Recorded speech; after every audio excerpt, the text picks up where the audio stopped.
Uh-huh. Hell yeah. No.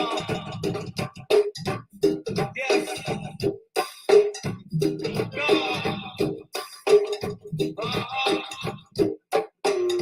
Uh-huh. Yeah.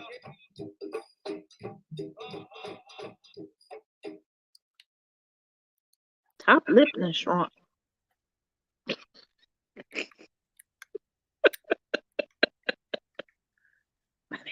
Maybe. I gotta get my glasses. Hey, grab me a water when you get up, please.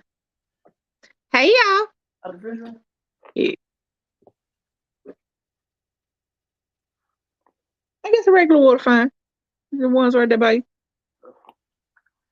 That's fine. I got ice. Hello. And welcome to Real Talk. It is Saturday, Labor Day weekend, Get your voice back. here at Bomb Squad USA. Staffers 2017. We'll go that far. Nah, man, I don't have to put all that down. Thank you. Because talk can make you thirsty. You gotta show them your speakers fish for the winners. Oh, yeah. For the winners, Karen, who won? Karen and Shadrika. Karen and Shadrika. I got some Swedish fish. ATL. See? Oh, ATL. Oh, yeah. ATL shouty. Why you got your volume up on your phone? I don't have my volume. Oh, I have my volume up on my phone. Okay, it's down now. Does that help? Can they hear me? Yep. Okay.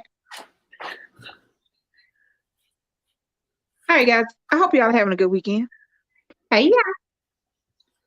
I assume that's the voice she wanted me to get back. I have a lot of voices. I can say a lot of things in a lot of different ways. Yeah.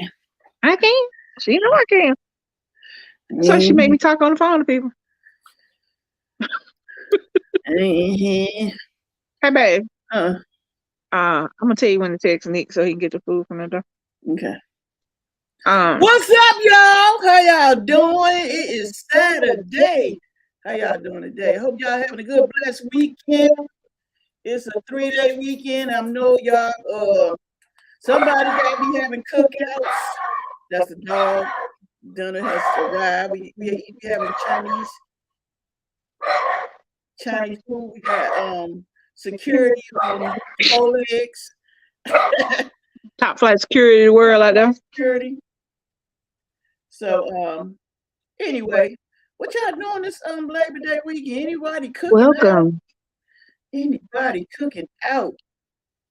Y'all kind of quiet today. We know a lot of people outside. We might should have did it later. No, they ain't outside. It's hot. It's not hot It's right hot now. outside. It's 7 o'clock. It ain't hot outside right It's now. still hot. It's summertime. First of all, I will say again, and I will continue to say, no matter how long I live in Virginia, I grew up in Alabama, and trust me, it's not that hot outside. It's hot outside. It's not. They get 80 degrees out here, and I swear they about to die. They be outside butt naked in bikinis, baby. 80 degrees in Alabama is wintertime. Still hot. That is Christmas. Now, I don't understand. For all that has lived in Alabama, Georgia, Florida, around Christmas time, y'all know we still wearing flip-flops and shorts, going to buy Christmas presents. So,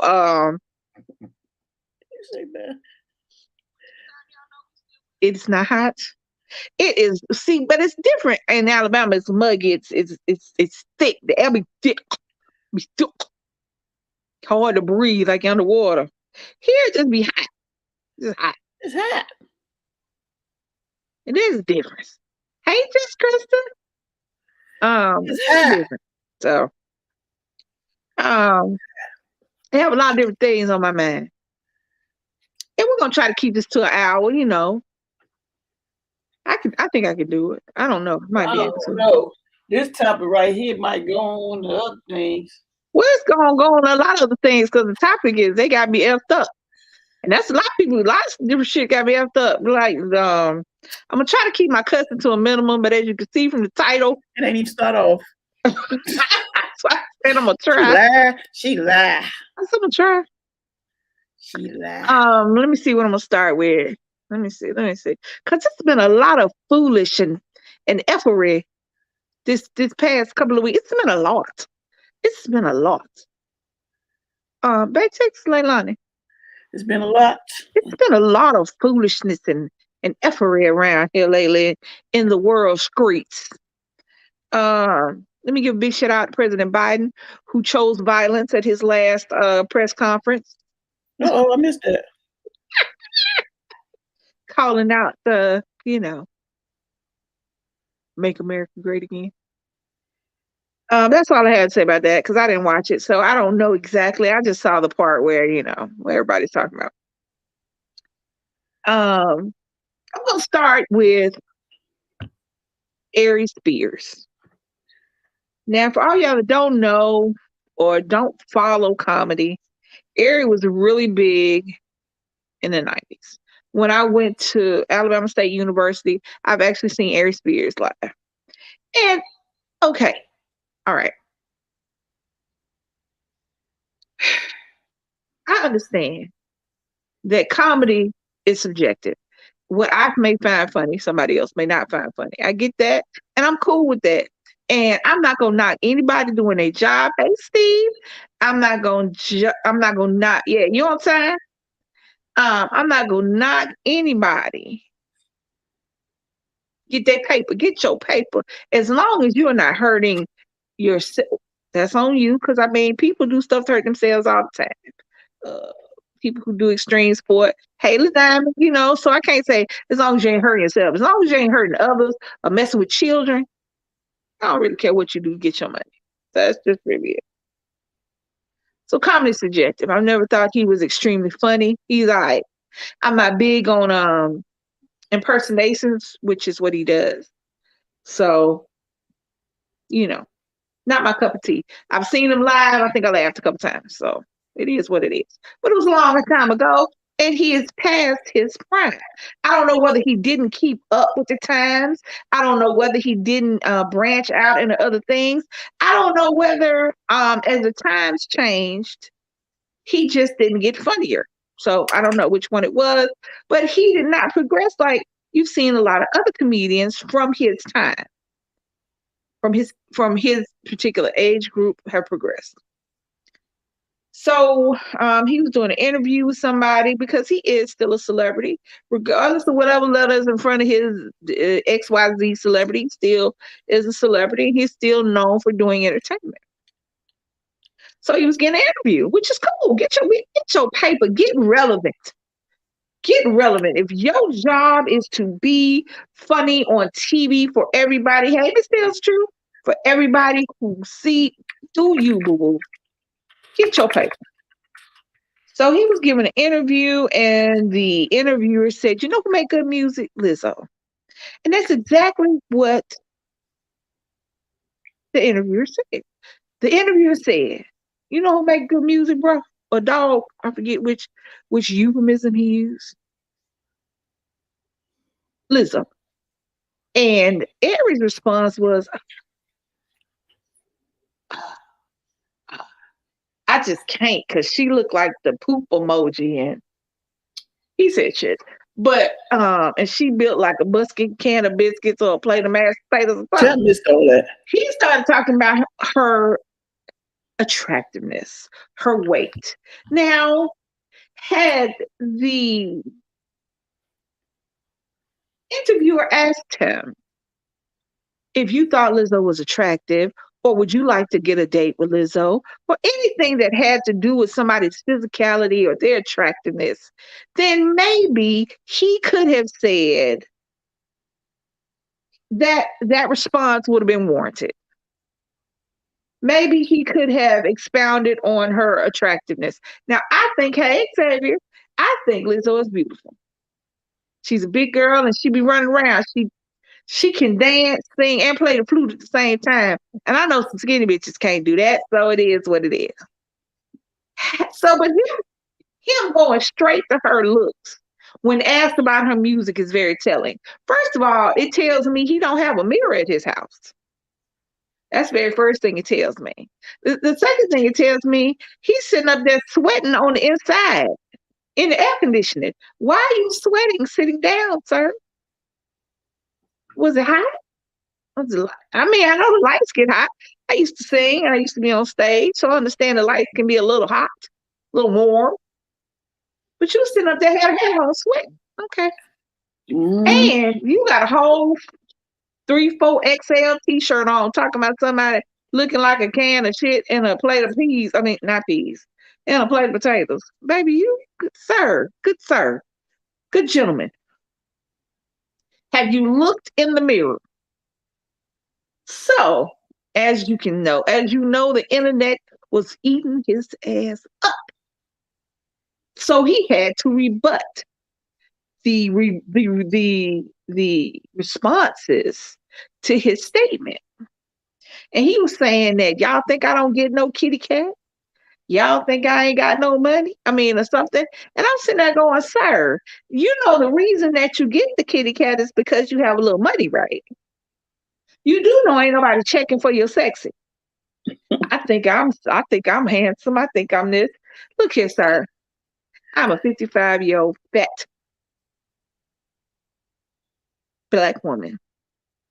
And hey, Raymond. And I have been smaller. I hope to be smaller soon. I haven't been any taller. Tall as I'm gonna get. But I have never been called ugly. I've been called a lot of things, and ugly was never one of them. But even so, I would not part my lips to call somebody fat. Like I don't have a full-length mirror somewhere in my house. I would not part my lips to talk about somebody, how somebody look, if I wasn't asked about how they look. And even if I was asked about how they look, I don't think that I would have went that route. Because, sir, you are a full bull in a china shop, okay? Knocking down everything. You can't talk about nobody, baby. I mean, you just can't. I mean, here's the thing. I am all for, if I don't like you on site, I'm all for that. I'm all for, don't be nice to me if we ain't friends. I'm all for, if you won't start, so there won't be none. So I'm not going to say, if Lizzo hadn't been up there talking shit about you, that you couldn't say something about her. I'm not about that. Ain't nobody saying nothing about you, sir. Didn't nobody ask you to hey, Miss Fabulosity, didn't nobody ask you to comment on what she look like. And that goes for anybody. Anybody in the chat, anybody who hear this later on in the replay, here, if you do not have a mirror somewhere in your house, hell, you don't need a mirror. Turn on your camera, your phone, flip it to the side, see what you look like before you start talking about people. Okay? Let me tell you, Just Crystal, he kind of remind me, there's a cartoon character, this little fat cartoon character. Like I said, you don't need to see. There's a little fat cartoon character that look like him, but it's not a person. I think it's like a little blob. But anyway, he looks like a raccoon who sucked all the air out of a balloon. You know how the raccoon little face, and then how the body be squished up around the back of it, like you know, took in too much air, and instead of reality on a cartoon, you just blow up like a balloon. But here's the thing.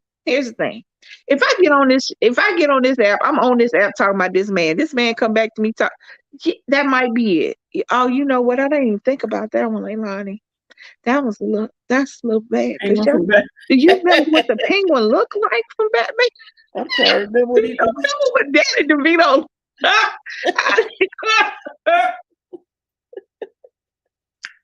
Now, I am on this app talk. I'm on this app talking about somebody. So if he come back clapping back about my fat, come on, baby. It is what it is. Go back and look. I've been fat the whole time. So feel free to call me a busted can of biscuits, a plate of mashed potatoes, I don't know, whatever. Because on certain days, that's what the fuck I look like. Jabba the Hutt. You can't hurt me with fat stuff. However, you asked for all of this because you got on an interview and you disparage somebody's looks when you weren't asked about their looks. That man didn't ask you if you wanted to go on a date with Lizzo. That man didn't ask you how you thought Lizzo looked.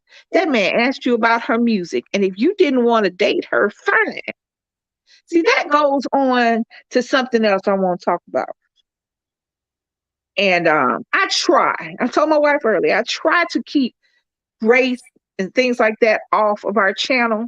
But the reality is that in this day and time, it needs to be talked about because there are things happening in 2022 that should have stopped 50 years ago. That shouldn't have been happening at all, but should have slowed down to almost a trickle now in 2022 instead of this avalanche. So for all those, I watch TikTok a little more and I watch YouTube because TikTok is short little videos. 3 minutes and I'm out. Yeah. I don't even have to have a whole 3 minutes. I can scroll up and something else new is right there. It adds on to me having a short attention span when it comes to people talking. So but there's this trend for when Black men date outside of their race, they don't just say, I date white girls. Cool. I don't know why we had to know that, but cool. That would be fine. They say, instead of saying that, I don't like Black women. That's why I date white women. Or that's why I date women who ain't Black. They will say everything except they won't say what is the great thing about the people they're dating. They will sit up there and talk about why Black women are awful. Black women are loud. Black women are rude. Black women are filled with drama. All these things. Instead of just saying, hey, I dated outside my race. Cool. Had my mama not dated outside her race, I wouldn't be here. Or I would be a different me. I might be here, but I may not look like me. But I might because I look like my granddaddy. So you never know. But if didn't nobody ask you, why the hell are you telling people? They get on social media on these different platforms, expounding the virtues of why they date outside their race, which is fine. Date whoever you like. I'm all about love. I am married to a woman. Who the hell am I to tell you who to date and who not to date? Nobody. However, you don't have to make people feel bad. Get your food, baby. Okay. You don't have to make an entire group of people feel bad. Get this one, Nick. Or try to make them feel bad. I mean, it is constant. If you're not talking about how you just date white women, there was a boy on there talking about how I don't date dark-skinned Black women because dark-skinned Black women got too much mouth. They do too much of this. Light-skinned women are quiet. They're demure. I'm like, clearly, you ain't never met a light-skinned woman, baby. Oh yeah. They like it. Clearly. Clearly, you have never met one of us. And then we can't be short. We can't be light skinned and short. I mean, shit.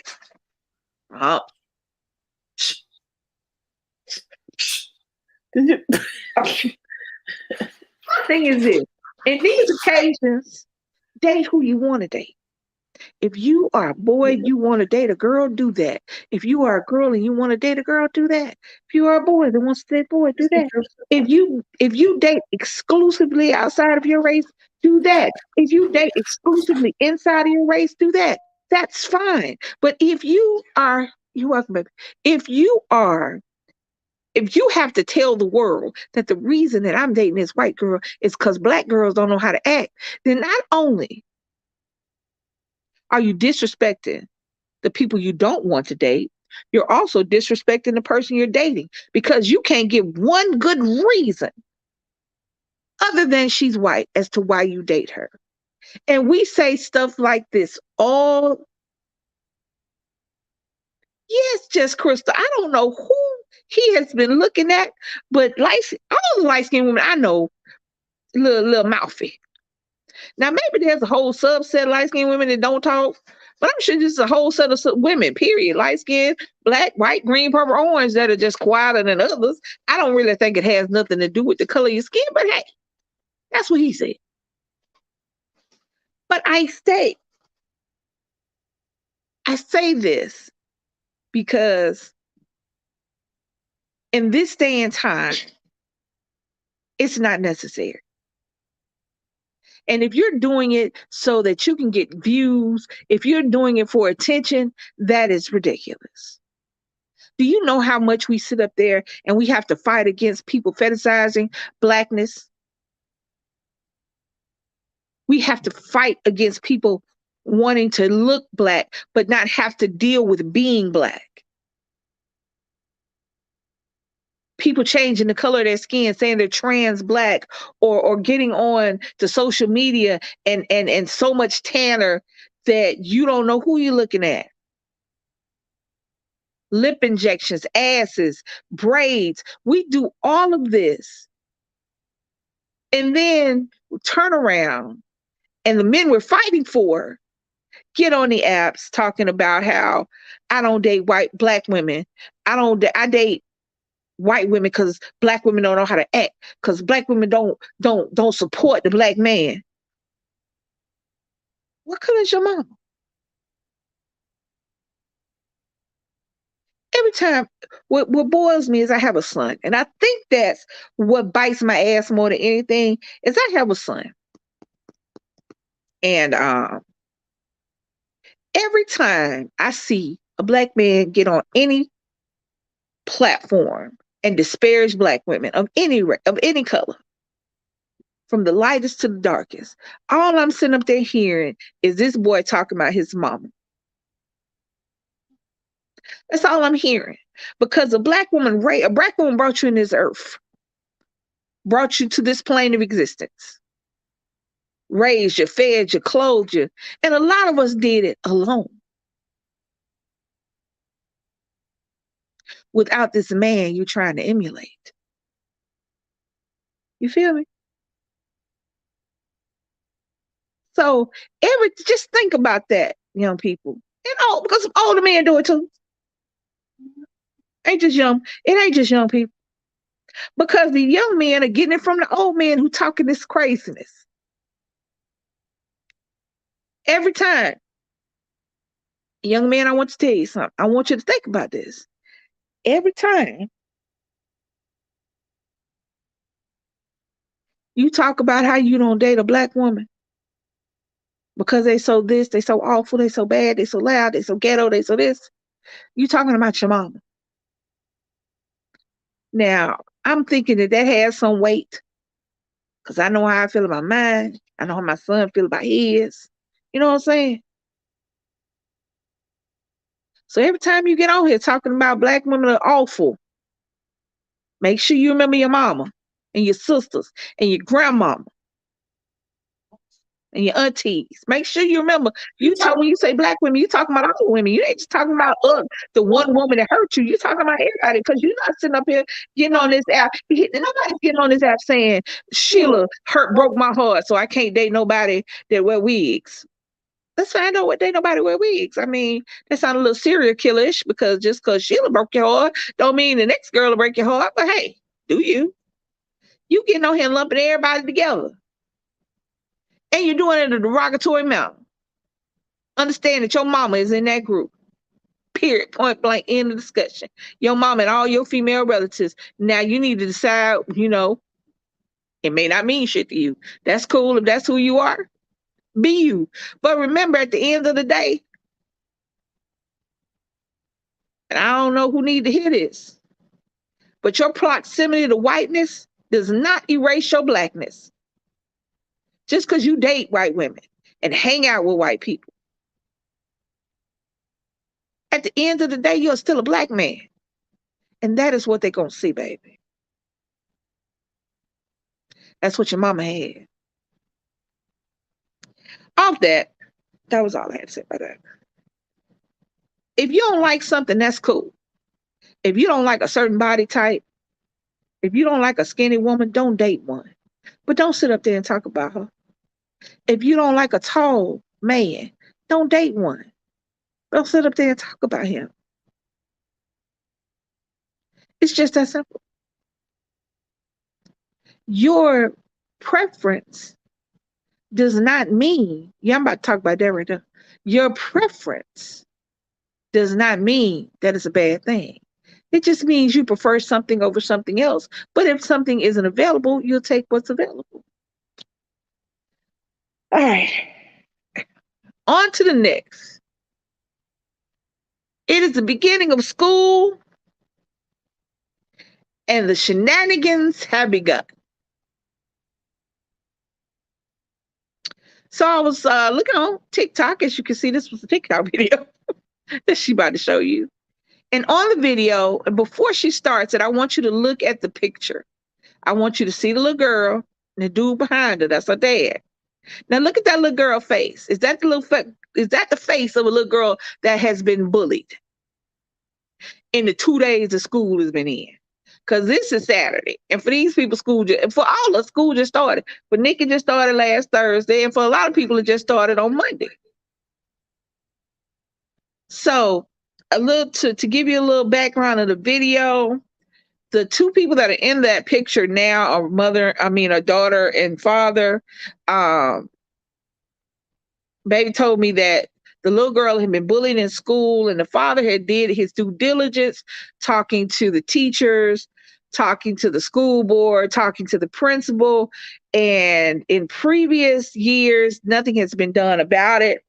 So I guess the little girl said she went home and told the dad that she's again being bullied. And so the dad took it upon himself to get on the bus and act like he's in the same grade as she is, talking about what he gonna do to the children and the parents and everybody. Roll the clip. Just roll the clip, baby. Just roll the clip. I gotta mute you. Hold on. So.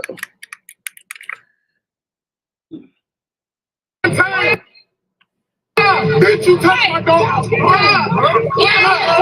Did you touch my daughter again? You gonna have to get your mama, your daddy, your uncle, and Get this they kid go for black. You scared, huh? And you were good.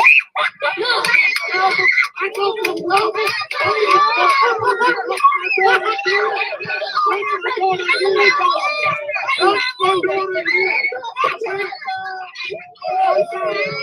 She touched her. She touched her. She touched her. She touched her. Make her be quiet. You should have touched me yesterday. I didn't touch her.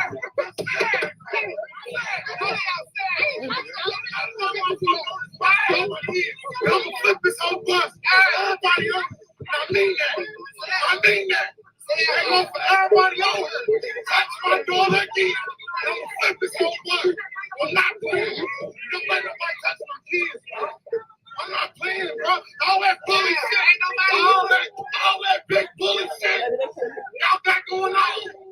I'm not playing. You gotta get your mom, daddy, uncle, and welcome. Let me say that.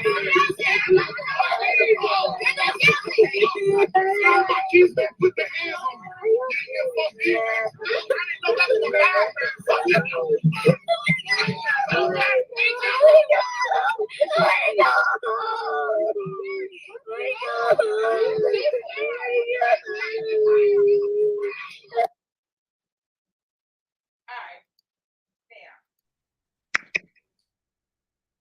Baby.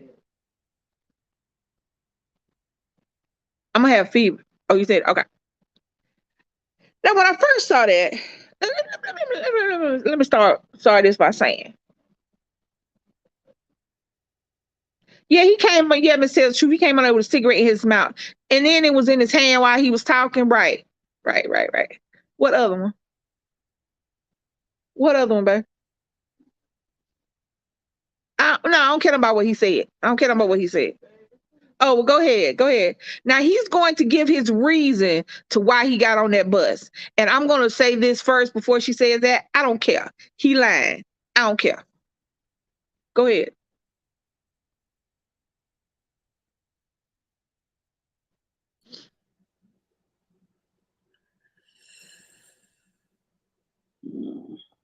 Hey, Sister Q. Is it got volume, babe? It got volume. It don't have no sound.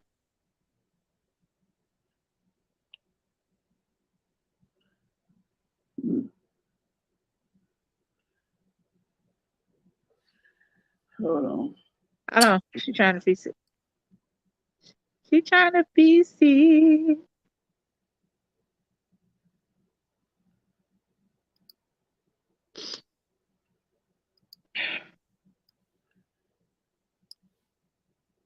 Oh, I know what it is. Hold on. Everything that was said and apologize to everybody that I offended, all the kids and parents. I want to apologize to JCPS. I want to apologize to the school bus driver also, because at the end of the day, I did act out of character. So I do take responsibility for that in my actions. My child was being bullied since last year. School been notified, parent been notified. Nobody's done nothing about it. Beginning of the school year, 3 days in, my child's getting bullied again. This year? Yes. Okay. Getting bullied again by the same person. Try to handle it with the school again and the parent. Nobody does nothing.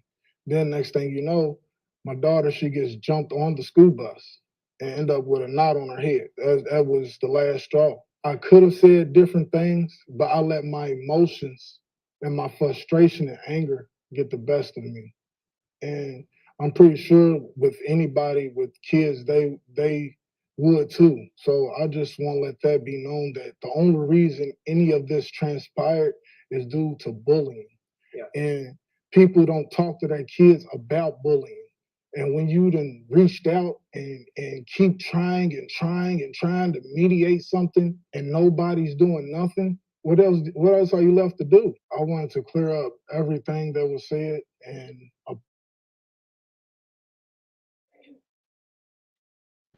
I don't care. I don't care. It's just like any other apology. When people do something, he meant to get on that bus. He meant to cuss them kids out. He meant to let that little girl stand over there and say, fuck, fuck, fuck, fuck, standing next to him, climbing over a seat. See, he didn't stop his daughter. The bus driver stopped his daughter. The little girl, let me tell you something. I was bullied in school. I was. I was a fat kid. I was quiet. I didn't have a whole lot of friends. I was.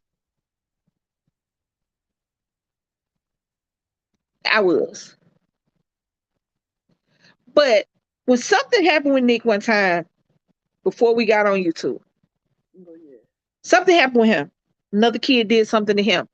And it was serious. What had happened? Just so happened anything, there wasn't a serious outcome, but what happened was serious. I didn't look for the kid. The kid was irrelevant. I needed the parents' ass. I didn't need them kids. Because what nothing I could do with them kids. I can't put my hands on no kids. No, that little girl, she may have been bullied, but I promise you she was doing some bullying. I'm sorry. She set that little girl hair on fire. What they not paying attention to, all they paying attention to is that man up there cussing and that man up there hollering and that little girl trying to get over that seat. Y'all not listening to them kids who saying, she touched her. She did her. The little girl in question said, she set my hair on fire. Now, let me tell you something.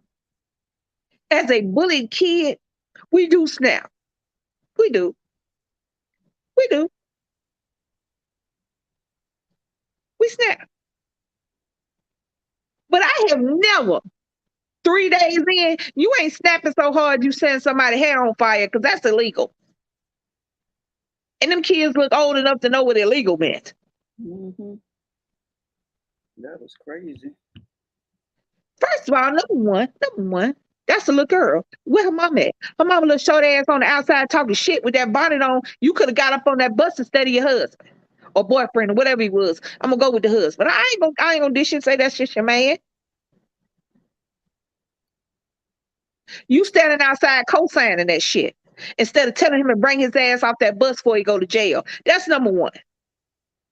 That's number one. Daddy, you're lying. And if you ain't lying, you're blowing it up. Because here's the thing. You should have talked to the parents. At the end of the day, I'm making this video about some kids. You're not going to go to my son. You're going to come to me. What burnt me up was them kids on that bus crying. Kids that had nothing to do with what went on with his daughter is traumatized now because all they saw was somebody daddy getting on there, hollering and screaming and cussing and calling them bitches and hoes and stuff. Daddy don't know what went on in school. Daddy only knows what kids tell us. We only know what our kids tell us. Did you go to the parents of the little girl who been bullying your child? You didn't. Because you would have said you did. You said, I went to the school and I went to the school board and I did everything. Did you talk to the parents? Did you pull up at the parents' house? You pulled up in a bus to confront a kid that you can't put your hands on. Because as soon as you made them steps you made toward my baby, meant I was going to shoot your ass and ask you later why you was walking toward my kid. That meant we had no more words. That meant I don't give a shit if my daughter took your daughter and flipped her upside down off the side of a fucking balcony. When you walked your grown ass over toward my baby like you was going to put your hands on her, all that shit was erased. You brought your ass on that bus like you was their age and you was going to fight for your sister.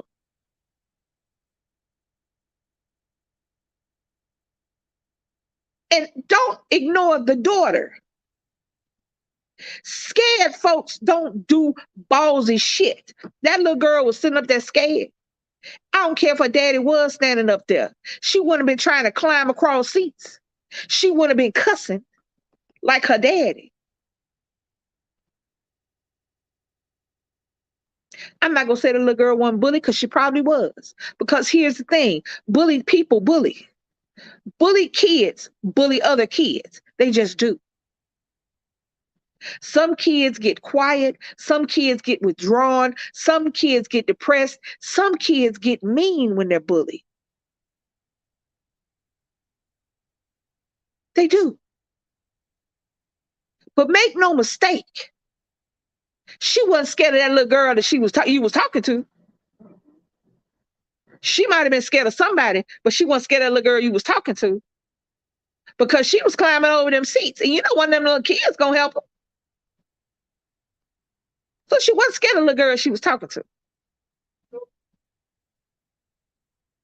Now somebody bullied her. But the little girl hair she set on fire. The little girl that all the kids on the bus was talking about, she touching her. She wasn't doing that. She did it. She was talking about your daughter. This is the example your daughter has, baby. This is the example that your daughter has. You're an adult. You do adult shit. Now, I'm not going to say you don't stand up for your kids, because trust me when I tell you, teachers knew who I was.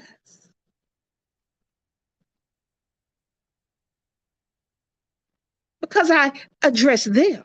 I didn't address them kids. What I look like running up on a bunch of kids? What the hell I look like? Teachers, principals, parents. Would I run up on a parent with expeditiously? I would run up on a parent. Yep. Like I'm Billy Badass and bulletproof. Sure will. Regardless of what happened. Regardless of the outcome. Regardless if I get my ass whooped, the parent would be who I'll be discussing. Yes. She doing that, but trust me, even with her daddy there, I have been in a situation where you got a bullied kid and a parent, and the kid just stand there. This little girl was going to fight this little girl. This little girl knew that her daddy was there, so wouldn't nobody help the little girl. She knew that. The little girl said, she set my hair on fire. What you want me to do?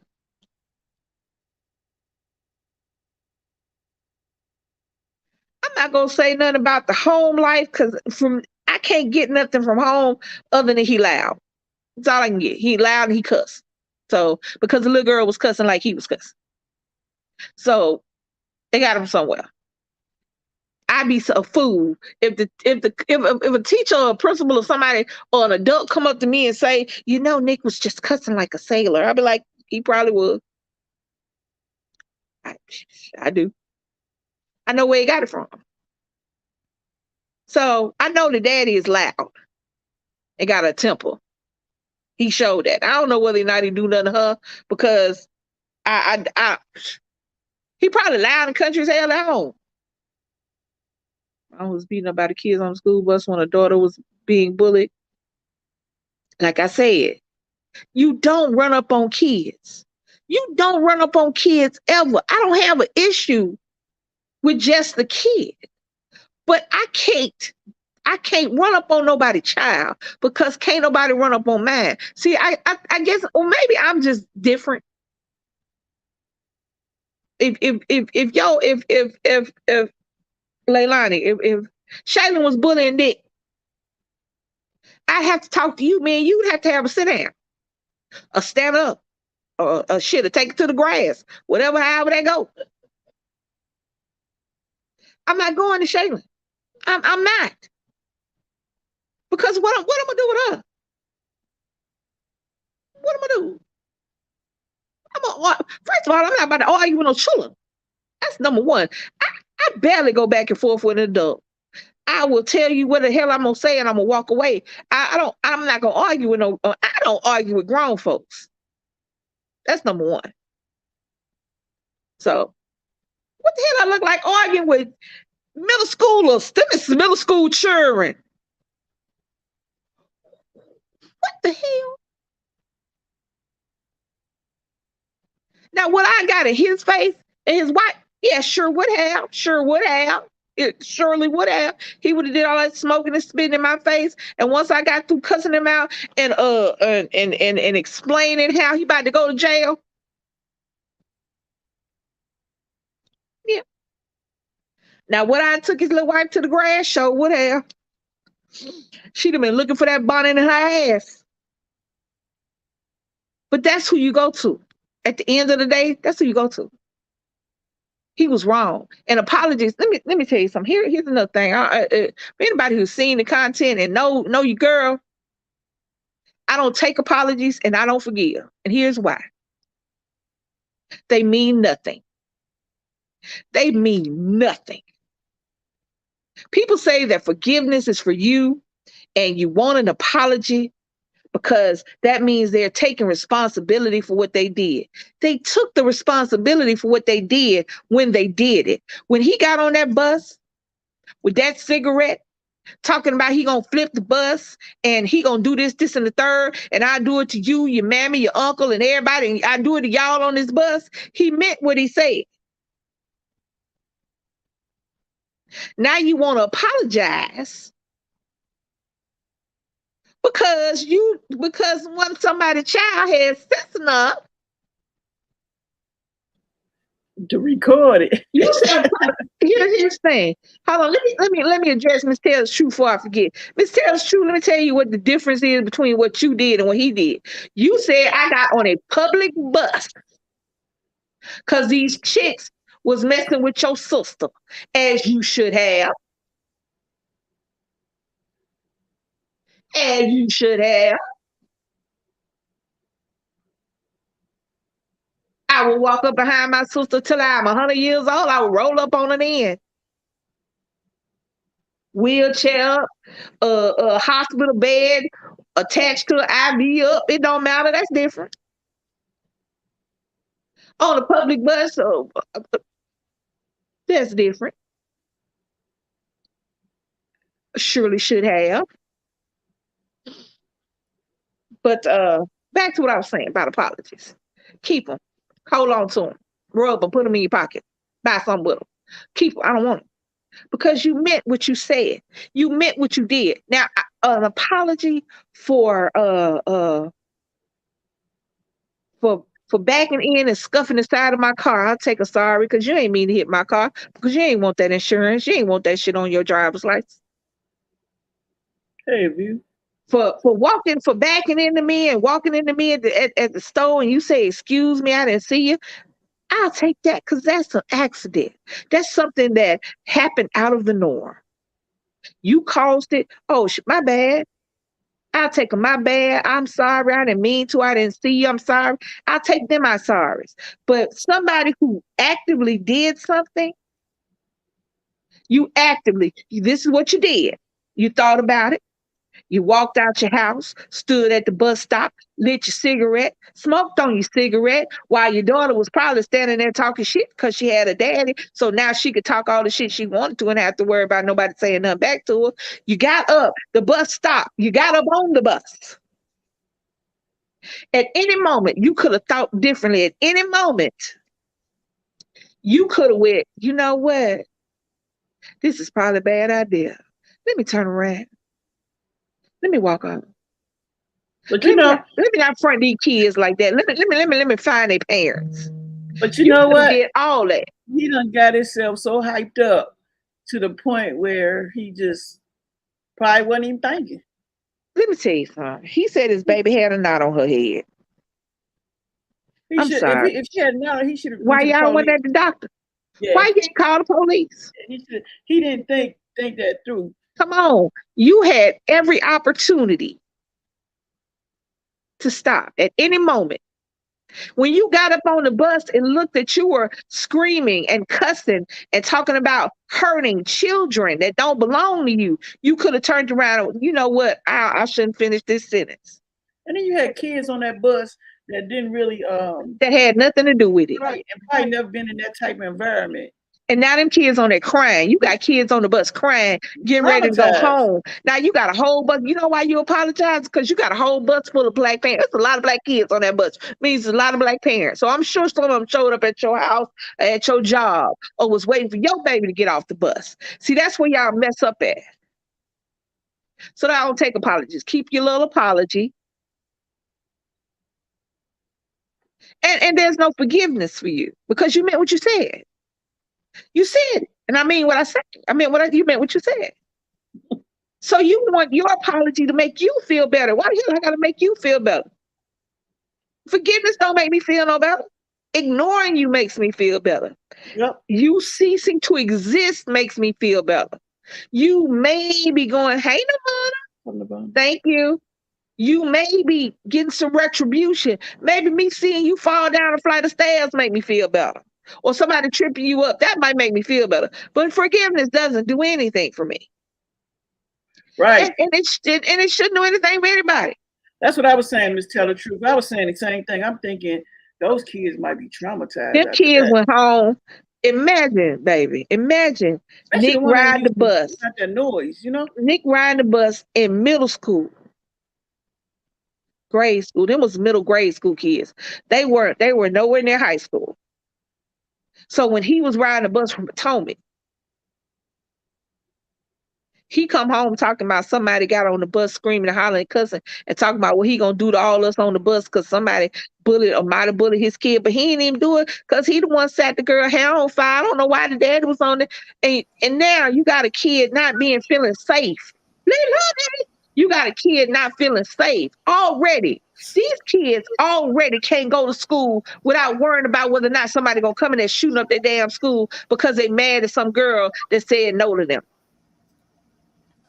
I watched a video today where a lady got in the mail the bulletproof guard for her daughter's backpack so that she could teach her daughter how to put it in her backpack.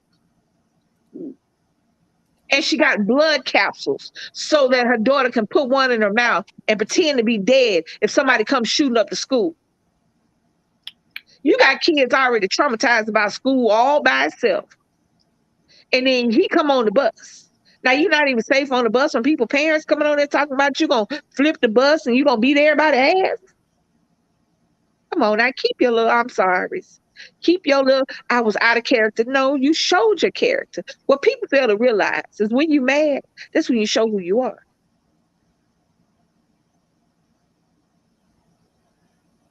That's not out of character. That's your character. Now, that might be your character when it's loud. And that might be your character when it's mad. But that's your character. That's who you are. Your first thought, You said I did everything I could do. So in doing so, I'm now so upset that I have to go intimidate an entire bus full of kids. 99% that had nothing to do with what happened to my daughter. They're not gonna be scared of your daughter, baby. Now, even if she wasn't getting bullied, even if she told a story, even if she brought that knot on her head on herself, now she gonna get bullied for real. Oh, you think you bad because your daddy on this bus? Trust me when I tell you, there's always a bigger badder out there. I know that. I don't sit up here and think I'm the biggest, baddest. I don't think I'm Billy Badass bulletproof. I don't. Now, I might run up on somebody like I am, but I know that I can meet my maker starting some shit with somebody I don't know nothing about. So now your kid got to deal with the entire school year of being the girl who daddy got up on the bus smoking a cigarette talking about he going to beat their ass. You don't think kids going to use that against her? You don't think these very kids that you didn't want bullying your baby now got something entirely different to bully her about? You don't think everybody going to the parties and to the birthday parties and to the whatever the little kids have? You don't think she gonna be the one and ain't nobody gonna want to invite?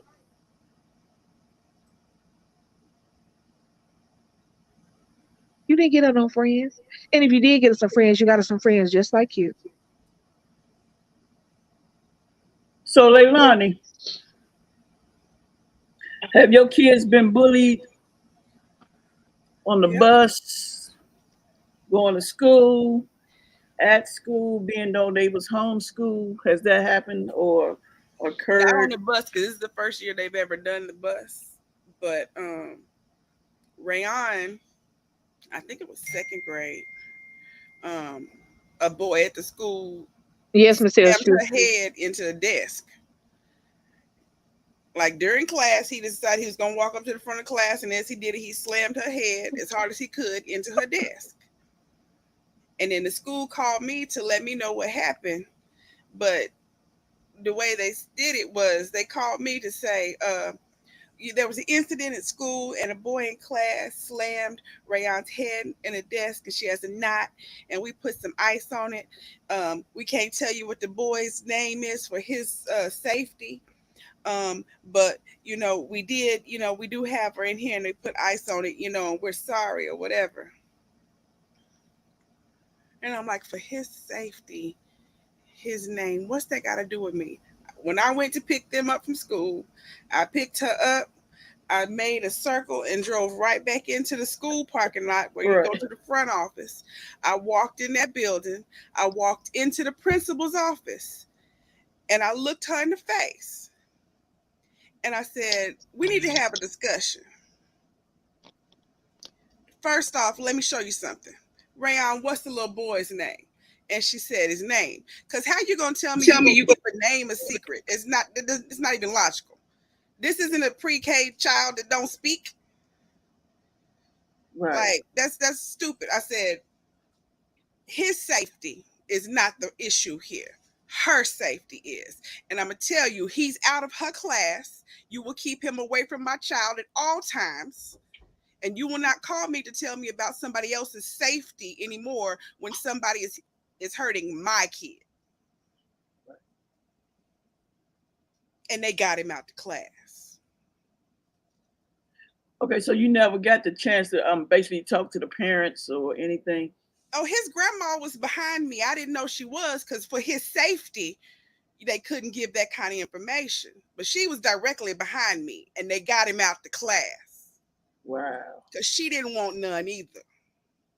Oh, shit. Because I don't worry about the parent. I'm going straight to the school. What you gonna do is do your job. Right. Period. That's crazy. See what Jess Crystal said. Wait a minute. Let me meet you. What Jess Crystal said. Oh, you got to hit mine off. Let me yours off. Jess Crystal said back in the day, boys would pick on you if they liked you, but pushing the head in the desk, that's another thing. That's another thing. He did it about 2-3 kids, 2 girls and a boy, I believe. That's another thing. Stop letting your boys think that they can do what they want to the little girls because they like them. tell your child, tell your sons that stop putting their hands on people. It's not boys will be boys anymore. What happened? Here's the thing. Here's the thing. I'm almost positive that little boy pushed somebody else's head into a desk at some point. I'm almost positive that little boy met the same day. I'm almost positive that little boy messed with people because ain't nobody saying nothing to him. See, that's what you call bullies. That's because ain't nobody saying nothing to him. He just being a boy. That's nothing. I mean, he didn't mean it. He didn't mean it. He didn't mean it. He didn't mean it. That's the first thing parents of bullies say. He didn't mean it. He didn't know what it meant. He didn't understand. I'm just saying he, but I could be a girl. Girl, they do the same thing. Right. They didn't know what they meant. They didn't know. They did know. Infants know if they slap the shit out of you hard enough, you're going to look crazy. Infants know that they get a response when they do something they ain't got supposed to be doing. Infants that can't speak. I'm talking about 6, 7, 8, 9, 10-month-olds. Know that if they smack you in the eye, it hurts and something going to happen. His ass out of class. Keep his ass at home for help. Right. That's what he's going to do. So stop sitting up there making excuses for everybody. That's the problem. Your children, yeah. Just because I'm a little strange, from infancy, I told Nick, consequences have actions. If you hit me, I'm going to hit you back. You bite me, I'm going to bite you back. You pull my hair, I'm going to pull your hair back. Because I want him to understand that the world, as much as I love my baby, and I still, again, I tell y'all all the time, my baby is still bright and shining to me like he's a new baby, and he is old and rusty. But I knew the world wasn't going to treat him kindly. I knew the world wasn't going to see him as bright and shiny. So I needed him to understand that there are consequences for your actions, and especially as a Black man, and Black kids, we always have to be taught the consequences of our actions because we don't have the luxury of, oh, that's okay. We don't have the luxury of not going to jail. We don't have the luxury of the benefit of the doubt. We don't have the luxury of even being called a child. They are arresting 8-year-olds for stealing a bag of chips like he just got through shooting up a church. Because they don't see our children as children. So that's what I thought. Because I wanted to make sure he understood that if his mama would bite him back and smack him back and pull his hair back, what would the world do?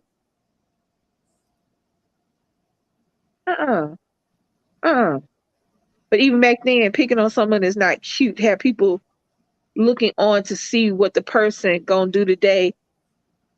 A person is not right. Yeah, it's never been cute. Popping bra straps, none of that. It's never been cute. Never been cute. But society has made it so. They don't understand, especially boys.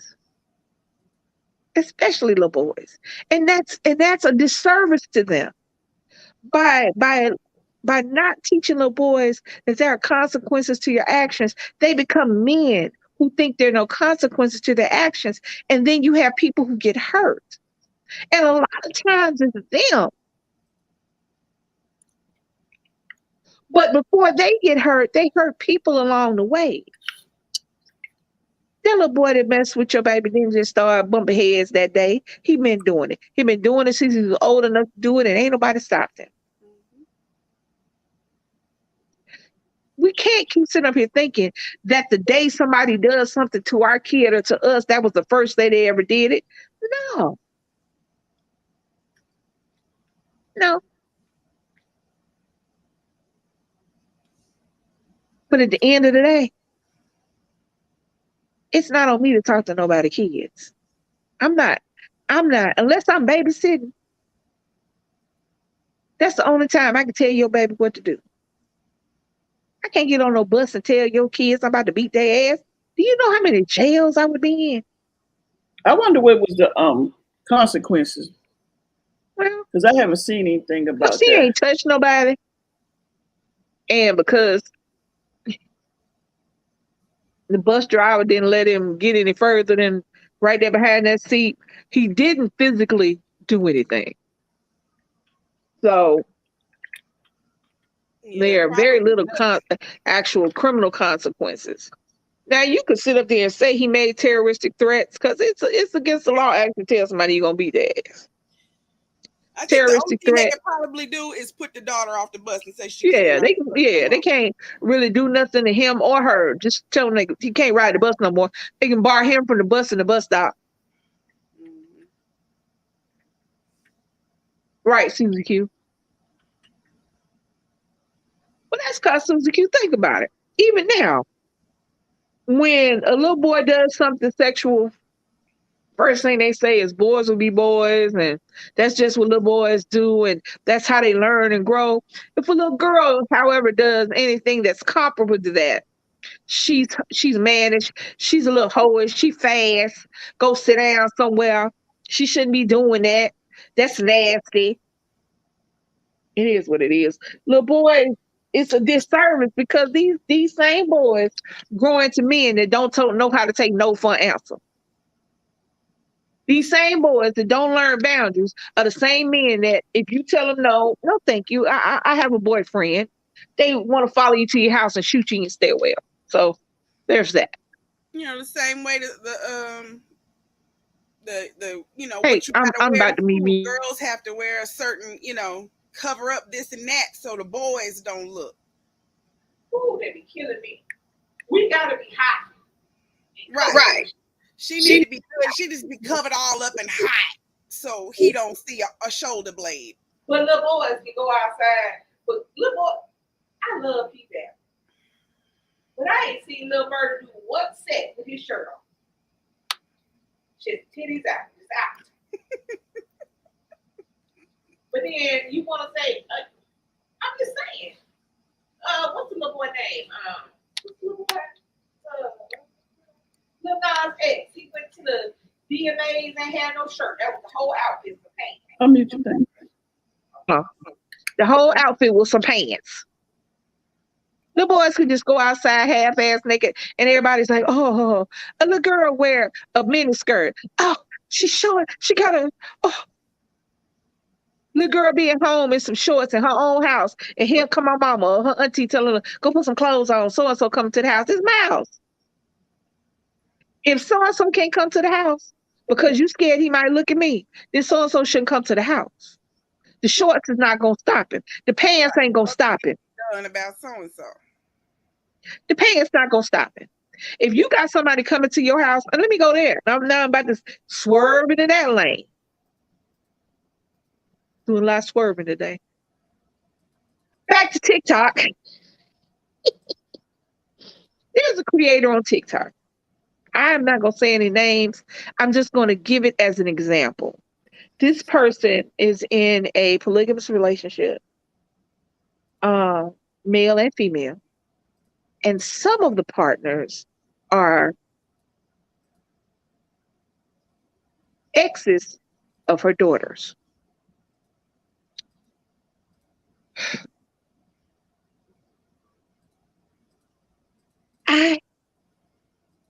Whatever makes you happy. If dating and being married to or being in a multiple relationship to where there are multiple partners, if that is what makes you happy, do you. As long as everybody in the relationship is consenting age, and I don't mean 18. Hold on. Let me start this by saying this. People love to holler, they 18. They 20. Hell, they 21. Let's start by saying this. Your brain don't stop growing until you're 25. You can't even get good car insurance. The reality is, if you grown, if you over 30, you shouldn't deal with somebody who can't get their own good car insurance, okay? Insurance don't want to insure your children until they 25, okay? We started that by saying, stop saying 18 is grown. It's not. My son is to do what? What, 3 months away from being 18? 4 months away from being 18? Yeah. What month is this? Yeah, what's September? Yeah. Well, he 4 months away from being 18. And guess what? He ain't grown. Bring your ass to this house and see how ain't grown he is. Okay? Stop saying when they turn 18 they grown. They're not. If I am 55, I'm 55 years old, and if I was single, I would hope that at least one person that loved me will smack my ass in the back of the head if I bring somebody in the house under 45 years old. Hell, that's too young. First of all, what the hell we got to talk about? We can't do the same music. You can't get nothing to drink. I can't get a cocktail when I'm with you. You can't even go in the store and buy cigarettes. I don't even smoke, but I'm just saying. We can't even get high legally together. What am I doing with an 18-year-old? Other than trying to see, nowadays, if her grandmama is single, what am I doing? The only reason I'm talking to an 18-year-old is because I'm trying to holler at her grandmama. Okay. Hey, Doreen. That's it. Stop saying, "Oh, I can't wait for him to turn 18." Because you know what? We was looking at them before they was 18. Quiet as it's kept. 18 just meant you could actively do something with them. But you was looking at them before they was 18. I can't wait till he turned 18.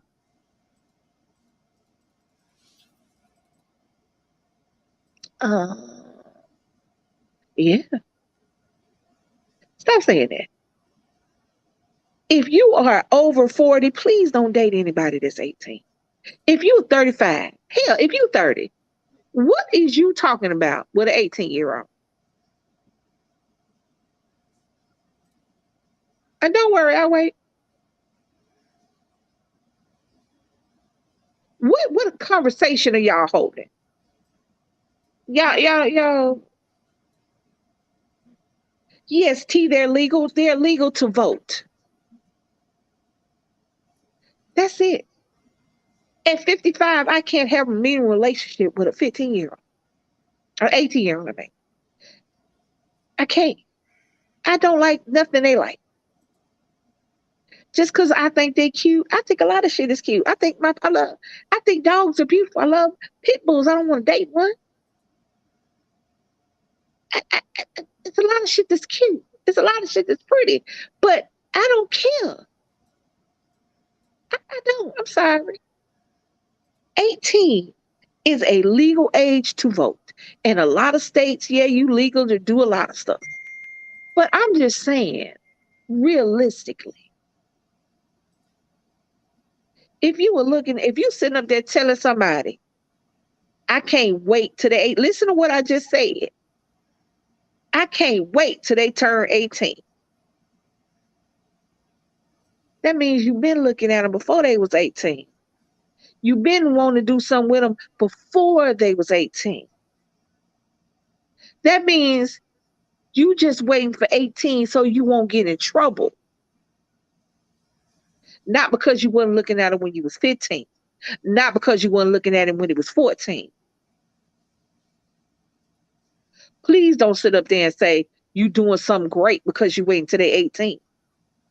18, great, yay. They can vote, and they should. But they should not be dating somebody over the age of 25. And 25 is pushing it. Because here's the thing. Experience is key in everything. Experience and knowledge is key in everything. They old enough to make a lot. You old enough to make choices at 5.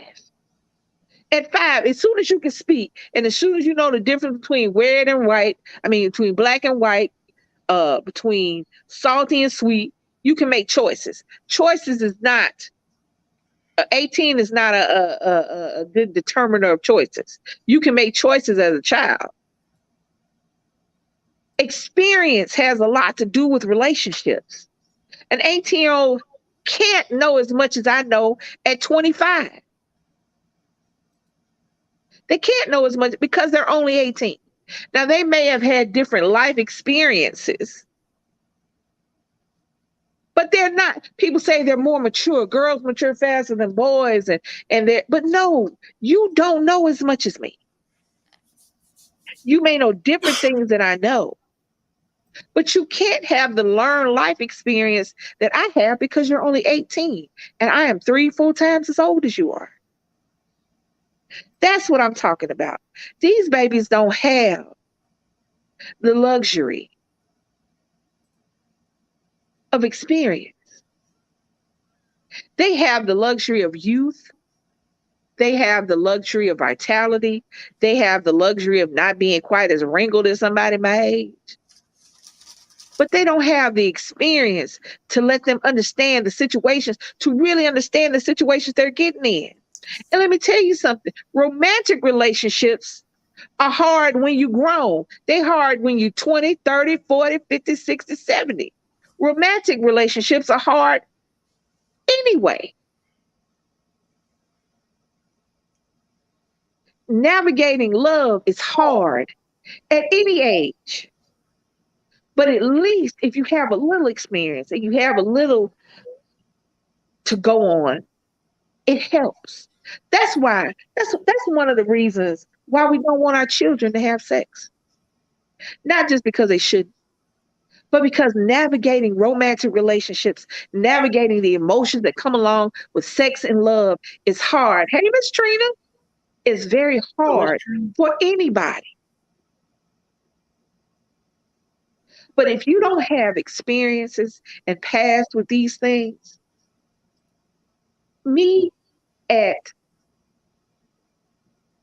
I would have dated me at 22 or 25 because I was for them streets. All I did was work and go to the club. I couldn't have dated 25-year-old me because I would have hit 25-year-old me in the back of the head with a frying pan. I would have just been standing over my dead body waiting for somebody to come take my old ass to jail because I'd have aggravated the shit out of me. I am not saying that there are not anomalies, but what I'm saying is this. 18-year-old may be legal, but 18-year-old ain't grown. And your 30, 40, 50-year-old ass should not be looking at an 18-year-old talking about, I can't wait for them to turn 18. I'm not just talking about men. I'm talking about women too. Women just as bad at that shit as men. I can't wait till he turn 18. For what, Beulah? You about to take him to the church social? Where you going? So what Where happened? you gonna take Raheem to? What I missed? What happened? Nothing. You was here. Where you about to take Jamon? Where you taking him to? He can't even get drinks with you and the girls. Where y'all going? He just asked you for the new PlayStation 5. Where is y'all going? So they want to go to jail. Right, so they won't go to jail. That's the only reason. You said, I can't wait. But you was looking at them when they was babies. Y'all understand what I'm saying? Child of 25. I was, baby. I was. I'm with you. We was firecrackers together. Like I said, 55 Lisa couldn't date 25-year-olds. Because I was ass out, titties out at the club. Like, oh. That was you? And was. Sure was. I worked 7 days a week sometime. When I was 25, I was working 7 days a week. Hear me when I'm telling y'all I was working 7 days a week and I was partying 5 out of them 7 days. I was 25 for a reason. But a 55-year-old would have been able to run my ass to the ground because 55-year-old me got the experience to do that. 25-year-old me would have thinking I was doing something. Think I had 55-year-old Lisa locked down. No. I'm just gonna sit up there and let you run yourself to death. It's just different. I'm sorry, y'all. Age ain't nothing but a number. That's a lie. R. Kelly told him y'all saw he had. That's a lie he let Aaliyah sing because he married a little girl. These is cheering. Now, I said all that to say this. So the example was polygamist, late 30s, early 40s, dating the exes to your daughter. I'm trying to remember that story. I don't want to say the name, so I'm just using her as an example. That's ridiculous. Oh, I know what you're talking You know what I'm about. talking about? But that's ridiculous. That's. She was with the boyfriend. Well, I think that's her husband. My relatives. No, I thought it was the daughter. I think no, because the daughter is gay. So all the daughter's exes are girls. But these are young people. These are 21, 20, 18, like I said. But here's the thing. Here's the creepy factor. These are your daughter's exes, and here's the thing. I don't care if you wasn't looking at them when they was together. I don't care what excuse you use. They have been with your daughter sexually.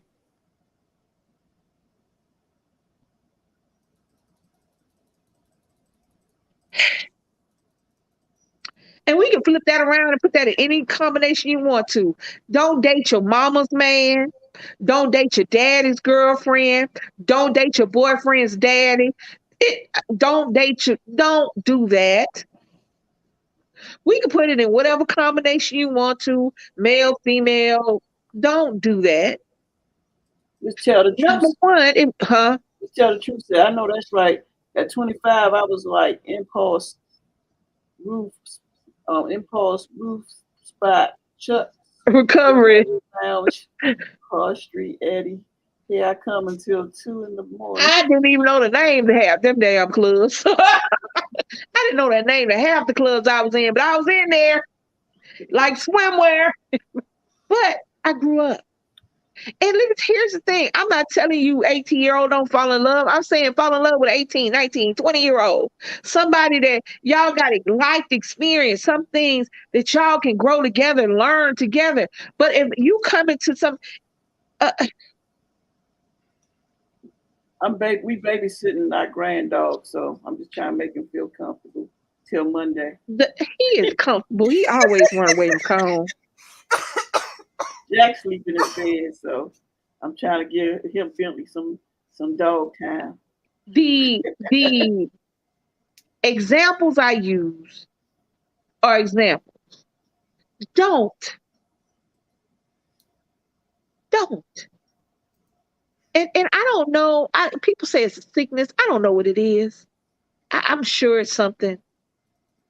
And there are now people saying that there was a woman on TikTok talking about we shouldn't make pedophiles feel bad because they're feeling bad when we call them pedophiles. Okay.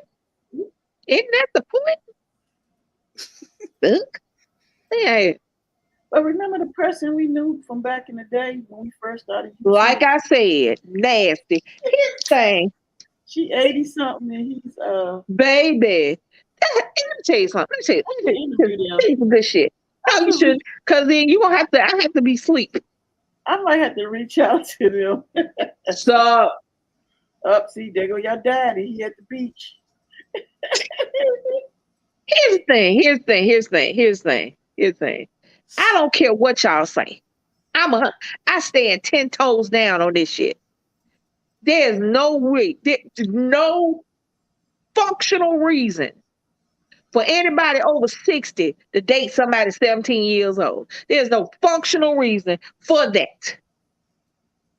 Where's the mamas at? Where's these parents at? Where's any parent? Mama, daddy, auntie, grandma, cousin, somebody. So, Leilani, let's talk to you. Rayon is 18 years old. And she meet this guy that's 50. I turn my camera off. How would you respond to that, knowing you can't change your mind about this dude? I mean, I already know that wouldn't happen because I've been talking to her whole life about stuff like that. So that wouldn't happen in our situation. But what if it does? But it wouldn't, because like I said, I've already been talking to her about that kind of thing. That's why when her daddy be like, when you gonna come to Africa? She'd be like, I ain't. Because she's not interested in no old man. But see, these old men in America ain't looking like that. They looking 30. It ain't even about what they look like. She don't want an old man. So if a 50-year-old is not going. Well, I mean, it don't have to be 50 because I don't think somebody 18 should date somebody in their late 20s. I don't think my 18-year-old son. Baby, put your thing back up. Oh shit, my bad. Oh, my bad. I don't think 18-year-old Nick is ready for 28-year-old Sally. Can't think of no other name. I don't want to disrespect no Sally. Just can't think of no other name. We have to talk and have some conversations. But DC said in their 50s. Yeah, that's why I said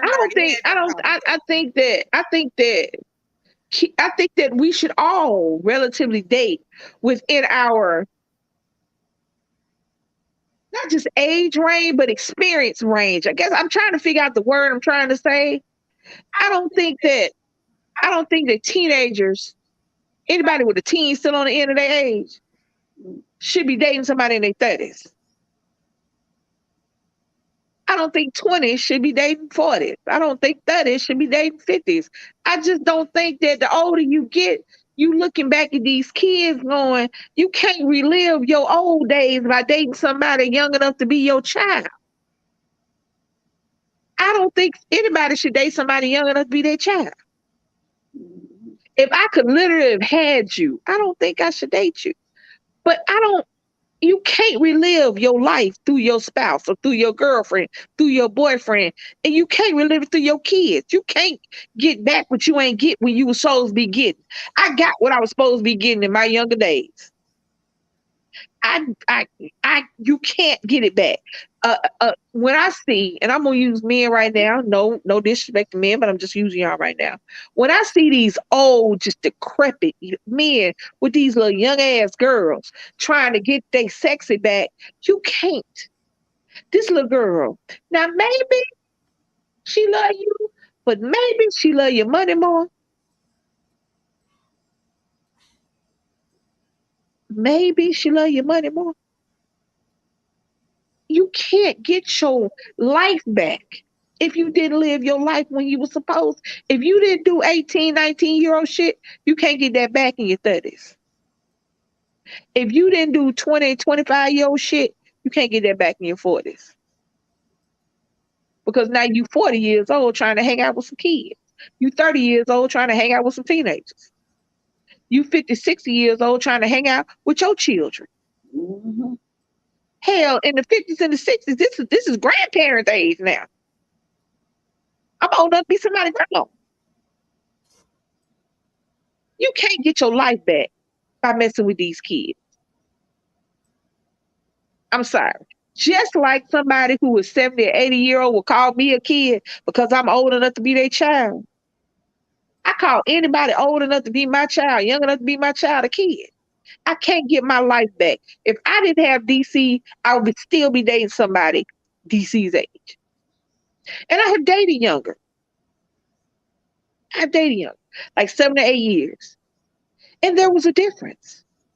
It wasn't quite a disconnect, but there was a marked difference in what I wanted and what they wanted. And what I was willing to accept and what they were willing to accept. Yeah, I hang out with my kids, but I couldn't date them. And I damn sure couldn't date nobody who used to date my child. No, that's nasty. It's nasty. Mm-hmm. That's just like, okay. That's just like nobody in the world wants to picture their parents having sex. Nobody. Nobody. Nobody wants to picture their parents having sex. And if you're going to date your mama's ex-husband, come on now. You're going to date your daughter's ex-boyfriend. That's just gross. You gonna date your son's girlfriend. You gonna date your daddy, ex-wife, your stepmama.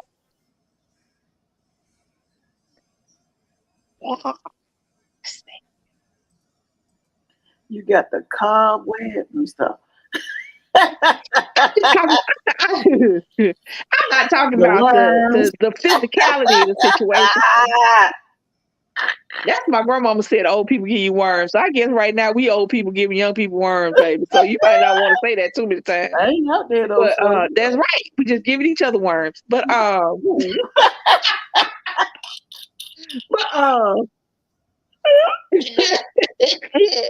it's not just the physicality. Because I've seen some 60-year-olds that's finding that thing. Finding some wine. I'm talking about just this the same person you sleep in the bed with your mama. Come on with me now. For real. Krista said, I haven't dated because I do not think I know how to do the do no more. It's been too long. I wouldn't want them young folks laughing at me. Baby, it is like a bicycle. You get back and you're right. You get back on there. Chad, don't let nobody tell you too old to get it in. You better go. Hey, hello. That's my sister from another mister. Hey. A tree. But yeah, don't let nobody tell you can't get back on that horse. Maybe you get on that horse, that pony, all of it. All of it. Never forgotten. You better get on out there. Catch one of them feelings. You're gonna be all right. Hey. Oh, my bad. Just go pick up where you left off in your younger days. Oh, then right there, don't get. Oh, my bad. That's a whole other song. That's all we ain't even talking about. You started it. Did I start it? I did not start it. Krista started it. Get back up on that horse. If you want to be on that horse, get on it. Oh, wait a minute. She said, what she said, you know how to do it. It's like a bicycle. She said, just stretch. She might do a little yoga. Just make sure you stretch it out. Make sure you do your Kegels. Tighten up your booty cheeks. Make sure you don't get no cramp. Make sure you get some Gatorade. Get a lot of Gatorade. Keep some Gatorade on hand. Some potassium. Just because it don't matter in years. Yeah, let me tell you something. One day, once you start back, it'll be like you got off that horse. I don't know. You might be opening them doors again. Ooh, just Krista gonna be on there. I can't be on here for a little while, y'all. Y'all go.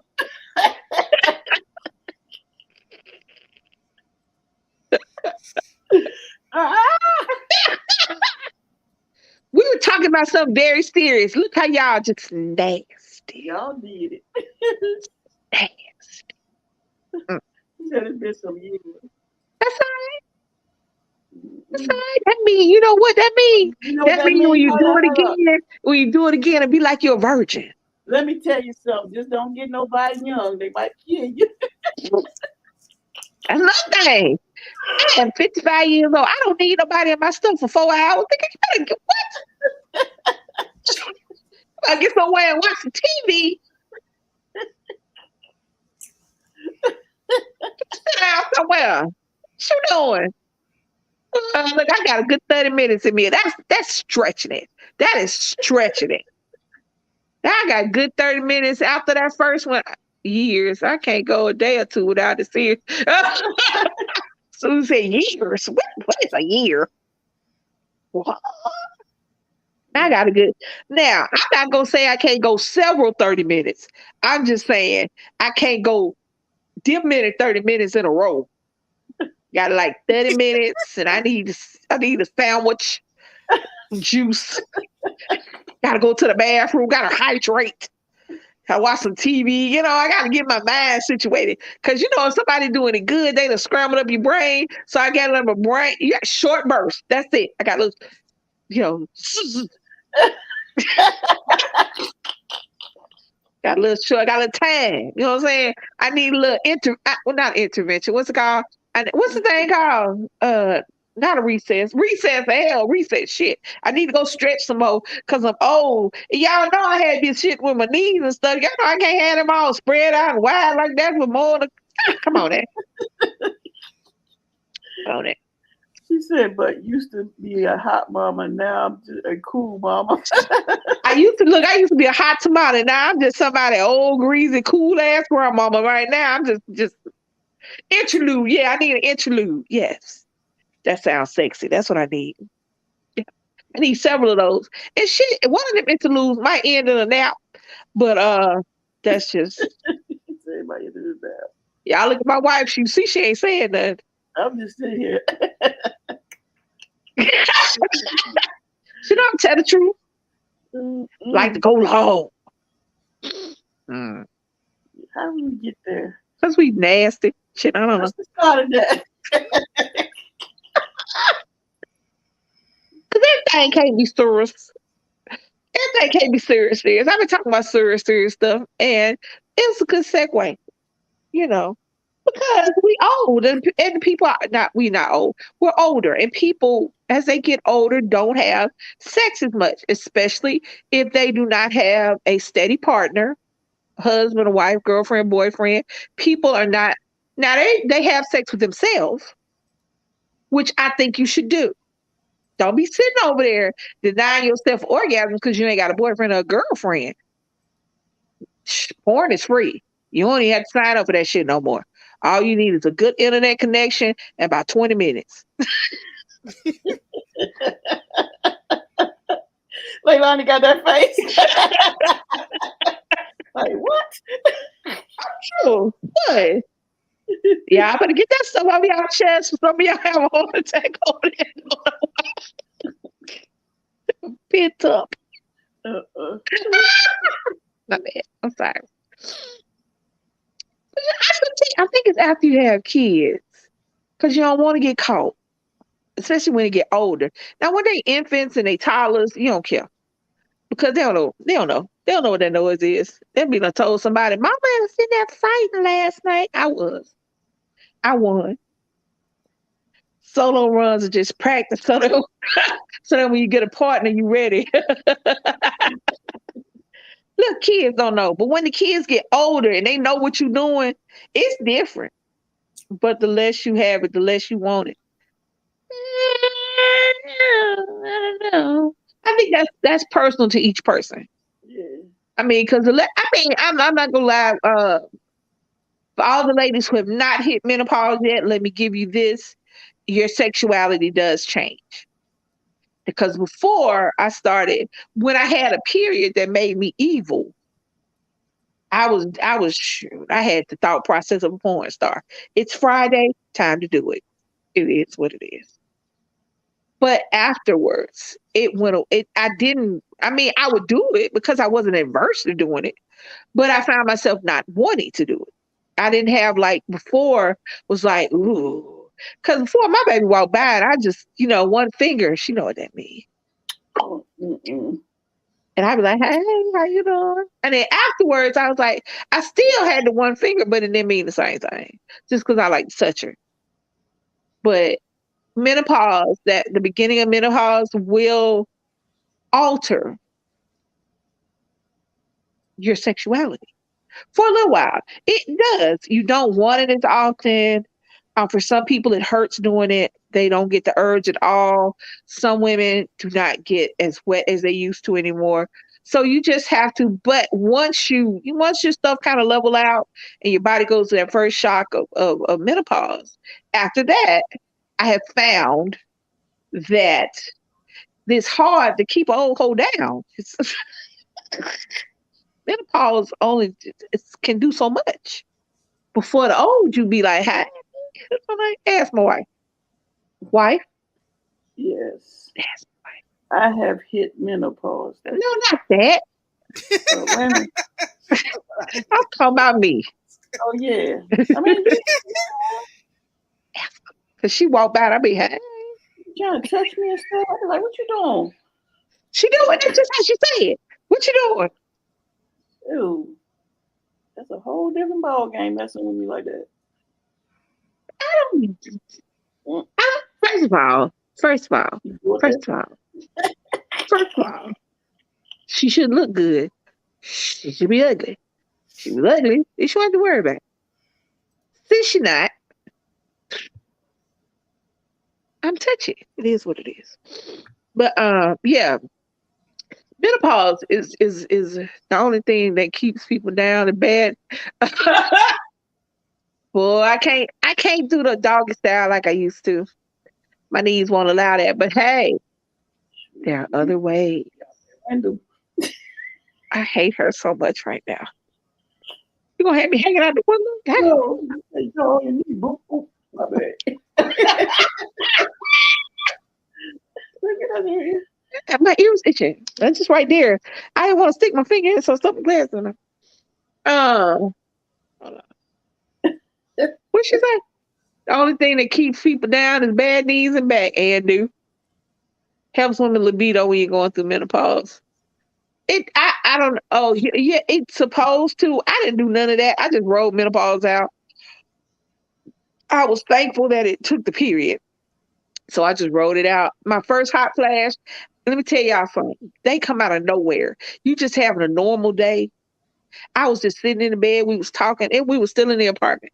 And we was just talking, and all of a sudden, I felt like Hades from Hercules, whose hair was on. Baby. When I tell you, I couldn't even speak. I couldn't even figure out what it was. I couldn't even figure out. Remember, it was called hot flashes. I said the heat people owe me. I'm hot. It's hot. She said it's hot. It's cold in here. It ain't hot. Oh, wait a minute. Swirling. You swirling. I wasn't swirling. You swirling. I didn't mean to do that. You swirling. Oh, thank you. You need to take your thing off Wi-Fi. My thing is never on Wi-Fi, sir. My thing is never on Wi-Fi. It's hot. It was hot, but it was really hot. It was like psychotically hot.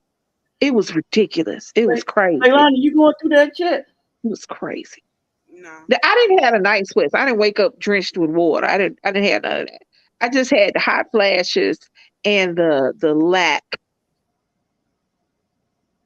of libido. So and I'm gonna tell you something. I'm gonna tell y'all something. To all y'all young women who think it ain't never gonna go nowhere, that's what I thought too. And I was sure of myself. I was sure that menopause was not gonna do that. But then just one day I was like, and then you'll come to the realization. You'll come to the realization because you'll think to yourself, especially if you have a high sex drive. I'm like, you know what? I really ain't wanting to do it in a few days. With torches. I told you. She said, my flash with torches. I told you, I was like, Hades walking around my hair on fire. That first one felt like, I don't know what that first one felt like. I was just out of nowhere. I was sitting on the bed. I was super hot. And I think at that time, when I got my first hot flash, I was just wearing a t-shirt to bed because I can't wear nothing up around my neck and around my legs when I'm in bed. I just can't, but I used to wear a shirt. I want to say that first hot flash took me all the way out my clothes. Nights, yes. Night sweats is a part of... See, I wake up like the night sweats. So I wake up, but I never really be hot like that. She don't get the hot. She be cold. But I will tell you one crazy thing. When I first started getting hot flashes, to get myself to not be hot, I would like get off my clothes and everything. And when I got cold, I got super cold, like teeth chattering, hurting cold. So I just think night flash. I just think hot flashes. And I just think getting older when you're a woman sucks. Or how that all sucks. Sucks ass. I hate it. But then I like it because once you even out, once all your stuff kind of levels out there, I mean, it just, you don't have no period no more. And there's that. You got to worry about getting pregnant. So, Oh, Susie Q said, oh my God, no. Oh, yeah. Night sweats, insomnia, you'll be tired. I didn't know why I was tired all the time. I was working, so I figured because I was working, you'll be tired, but then you can't sleep. Look, how you gonna make me tired but not sleepy? That's just, I hate it here. Menopause is ghetto.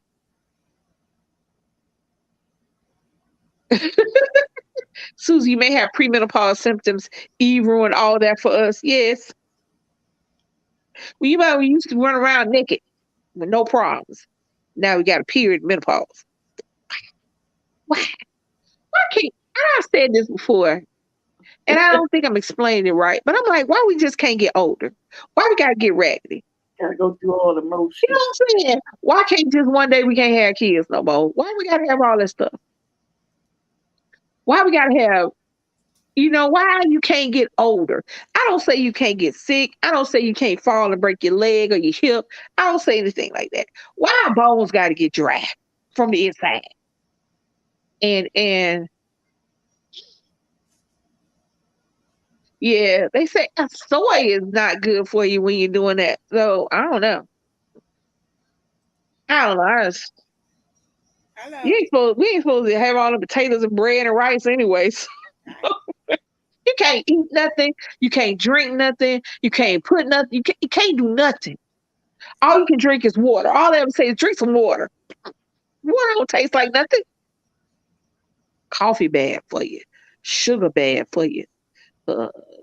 White stuff, flour, rice, potatoes bad for you. That's because we are barbecue. Red meat bad for you. A lot of people are allergic to shellfish. That'll kill you. Why we can't just get old? Why we gotta have stuff? You know what I'm saying? Why I just can't get old and then one day I'm just too old to live? You know what I'm saying? Why we gotta have bad hearts and bad livers and bad if you ain't doing nothing? You know what I'm saying? If you get something, if your lungs get bad because you were smoking, cool. If your heart get bad because somebody stabbed you in it, cool. But just because you living, you know what I'm saying? You can't eat nothing, you can't breathe nothing, you can't drink nothing. You can drink water. Don't drink milk. Yes. Drink oat milk. That's nut juice. Almond milk. Anything that don't come out of animal is the juice of that nut. Almond, cocoa, no matter. Stop calling it milk. It's not milk. Kill me. But yeah, I don't know. But hey, I guess everybody would live to be 100 if we just got sick. So I mean, if we just lived till we was old. I don't know.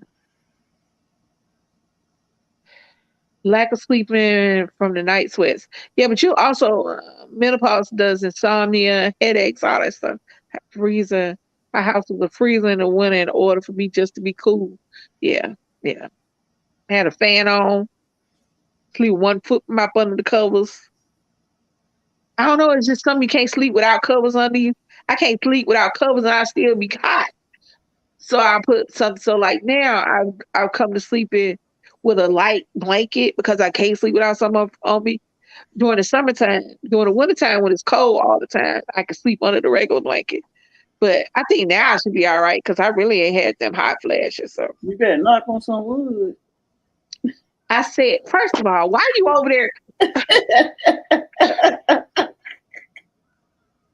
You ever just want to throw something at somebody? You better knock on some wood. That you don't go back to them. Tonight you're going to have them hot flashes because you ain't knock on no wood. Mm-hmm. Like, I remember this conversation right now. First wood, I'm going to knock on her head. Messing around. Soon as I get hot, I bet that she better hope I don't get hot. So I'm going to take it out of her. What I do for my hot flashes? Cussed. I didn't take nothing. I was, you know what? I kept looking at all the stuff that they have out there. I didn't know which one to take. They got all kind of menopause things you can take. So I just was hot. I was just hot. I think that's my sister. So I was with her when she was going through the first bout. We got every drug. This was back a few years ago, when she was going through it, we bought her every kind of menopause supplement, drug, uh, shoot, voodoo that we could to try to, to stop the symptoms of menopause. But I mean, that's just something your body is going through. I don't know. Gotta ride it out. That's it. I don't know.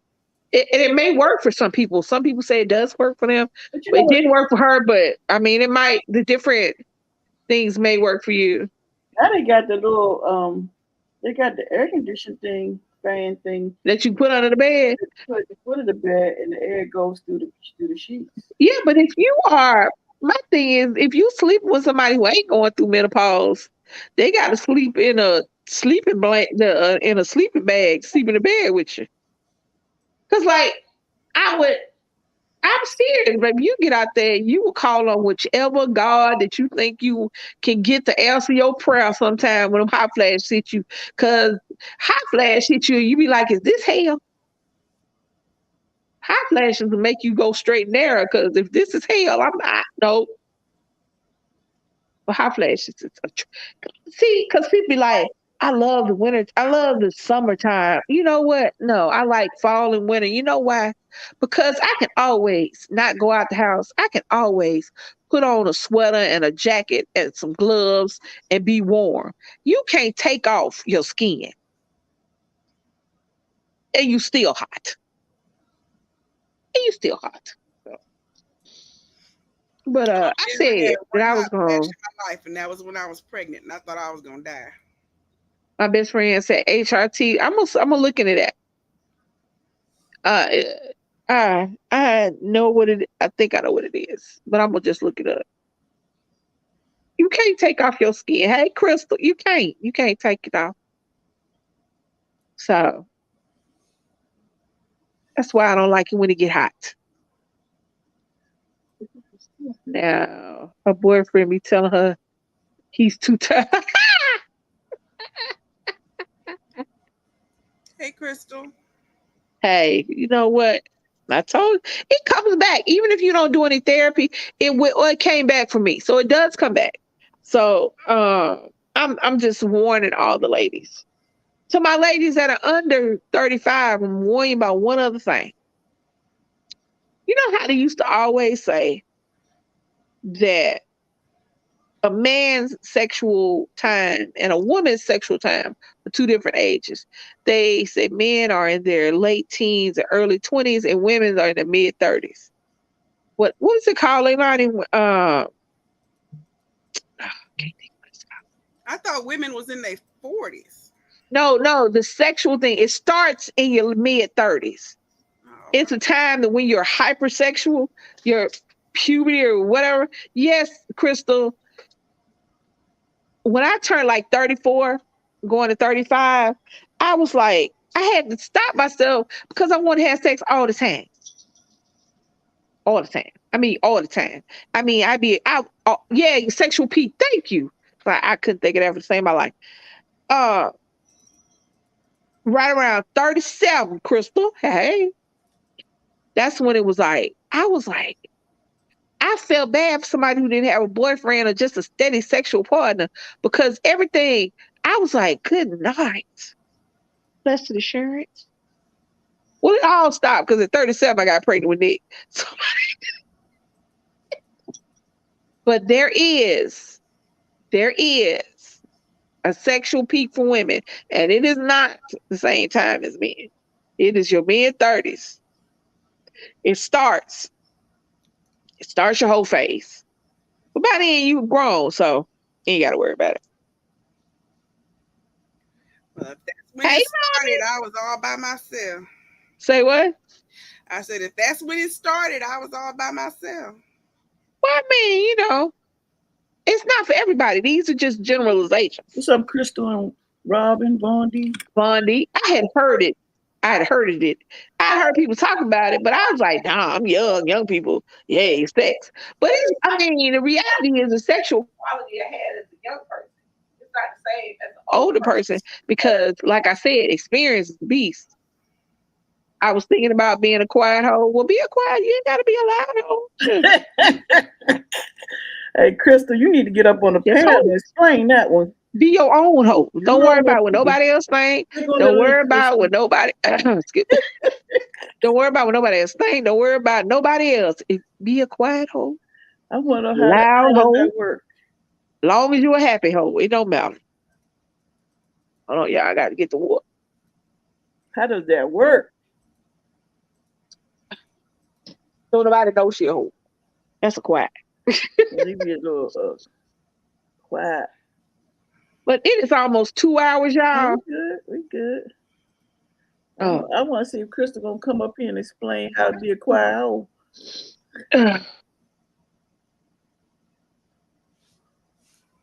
But so yeah. I think that's all I had as far as that go, baby. You got something? She said no, she ain't. What'd you say? She said no, I ain't. My hair ain't done. My nose is stopped up. I don't know why my nose is stopped. Anybody else get stopped up nose at night? I find that it be stopped up at night. Leilani, you would know that. I do for my allergies. Is that why?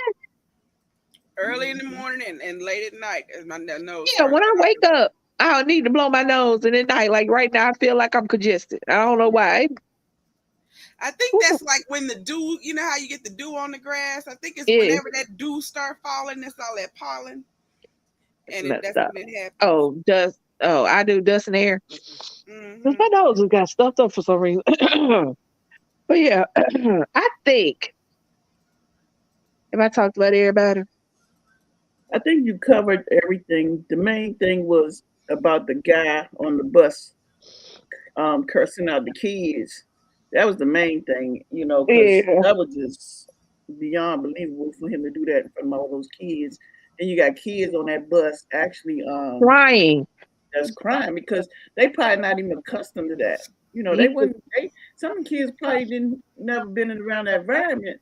I don't know if that was my child on the bus experiencing that. I don't know how I would have handled that. I couldn't even speak on that one. I got her. I don't know if I'd go after the dude or I don't know. But you had my child freaking traumatized. Baby. I don't know how I would have handled that. That's just too much. That's too much. I wouldn't have confronted the children. No, I'm just saying your child crying because of what's going on the bus and come home and tell you, you know, Ma crying, telling you what happened on that bus. How would you handle that? Well, I would do my best to make sure his baby wouldn't ride the bus no more. That's for sure. What you would have and made sure he knew that I was the reason your baby wasn't riding the bus. To that school and talked to them and told them what they was gonna have to do. Yep. I would have made sure that she wasn't riding the bus no more. Yep. And I would have made sure he knew that I was the reason she wasn't riding the bus no more. Because you want to talk shit. That's what you want to do. You want to tell who you flipping and flopping? Okay. Hey, Shadrika. Yeah, that's just like crazy because, like I said, now you got kids that they probably don't want to ride the bus no more. That baby was crying, and you could hear it because at the end, he's the substitute. Oh yeah, let's talk about that. Which one? With the teacher with Leilani. See, it's not even just parents; it's teachers doing stuff. Oh yeah. Leilani don't mind talking about it. Yeah. Hold on, let me.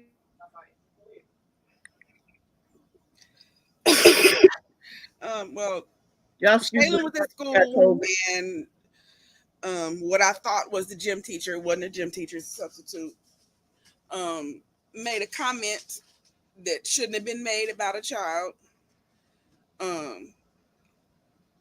Just kind of sexualizing her.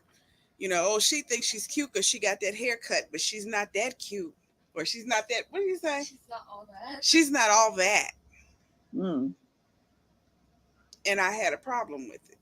That there's no reason for a teacher, for an adult, to be looking at a child to tell all the other kids in the room that she thinks she's real cute because of her hair, but she's not all that. There's no reason for that. Now let me ask you this: how old is the teacher? I don't know. How the hell am I supposed to know? Like roughly, roughly. I didn't see him. She says almost 30. Okay, he's in his 30s, so it's not, because they got young teachers these days in their 20s, so that's why I was asking, how old is this teacher? Regardless, being a teacher makes him too old. Right. If he's not one of the students, he shouldn't be looking at a child deciding if she's cute, too cute, or whatever.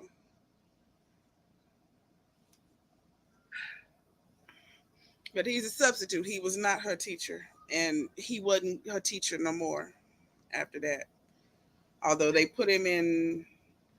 moved him as a substitute for something else that happened to be her class, and I was like, that ain't gonna work because that's still her class. I think the Board of Education should have got rid of him before anything else escalate to any other kid versus your own kid. You know what I'm saying? There's a whole process they got to go through to do it, though. It's not an immediate thing, and he's not technically their employee. He's a sub. That's a whole other type of situation they got to go through channels for. He's not a teacher. Mm.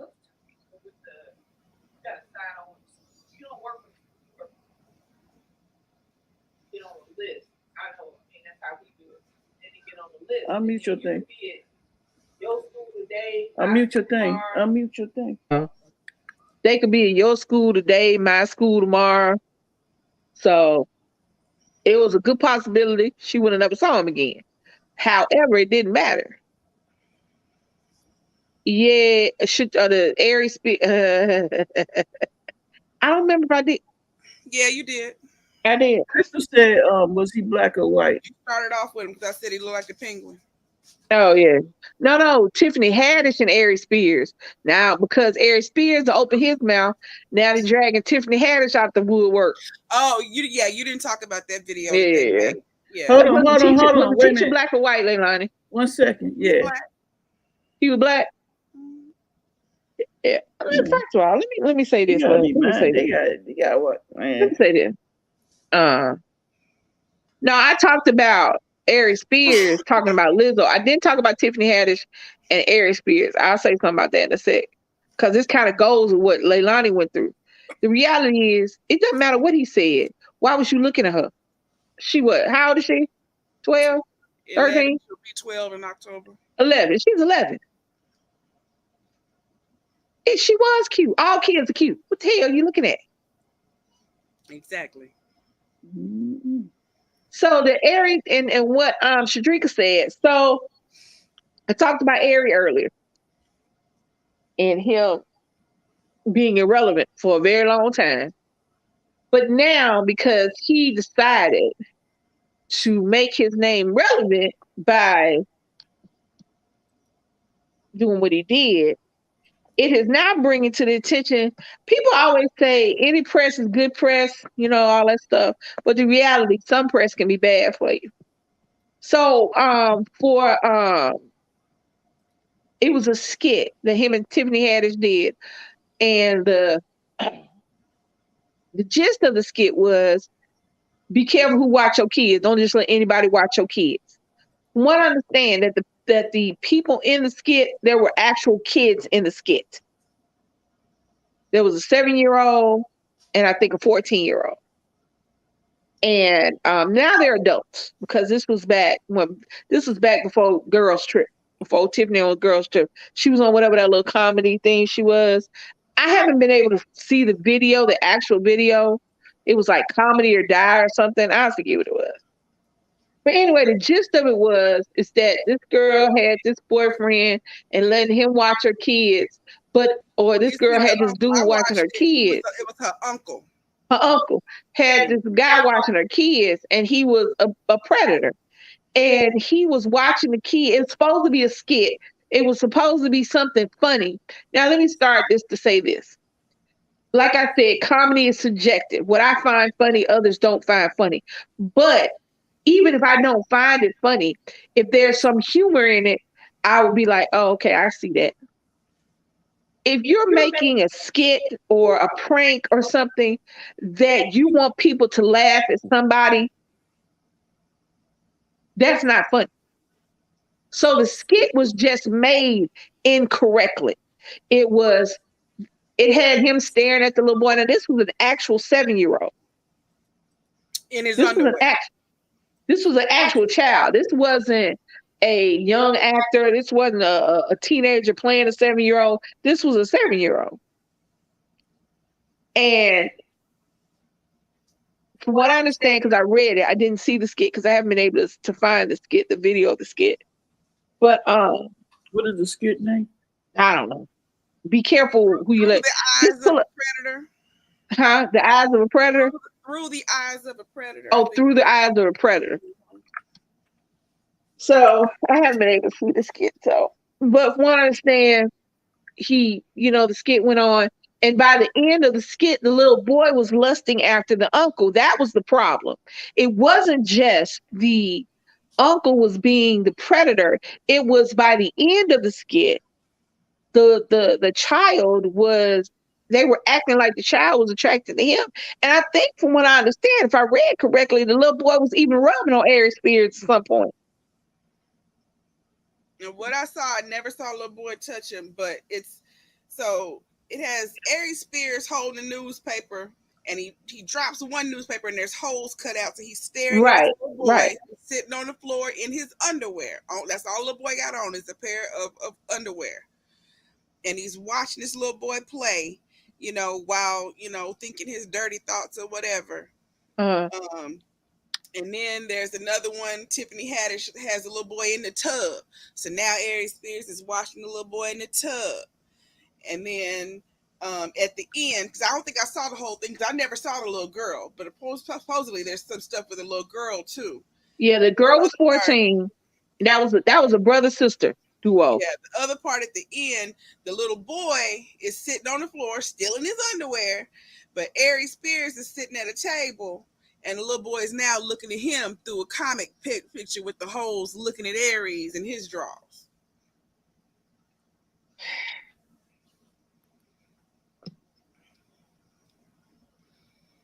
It's real creepy.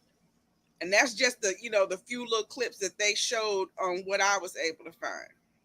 Now y'all remember last year at the Oscars, Will Smith got up and smacked the shit out of Chris Rock because Chris Rock was once again telling unfunny jokes and bullying, picking on Will Smith's wife. Everybody said Will was wrong, shouldn't put his hands on that man.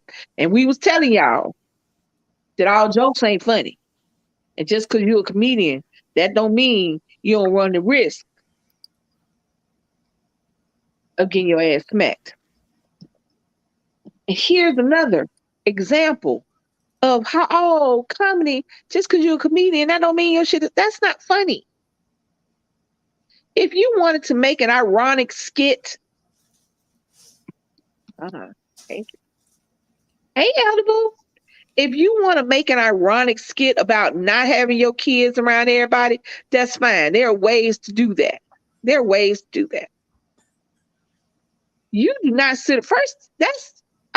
What were the parents? And the parents should be in trouble too.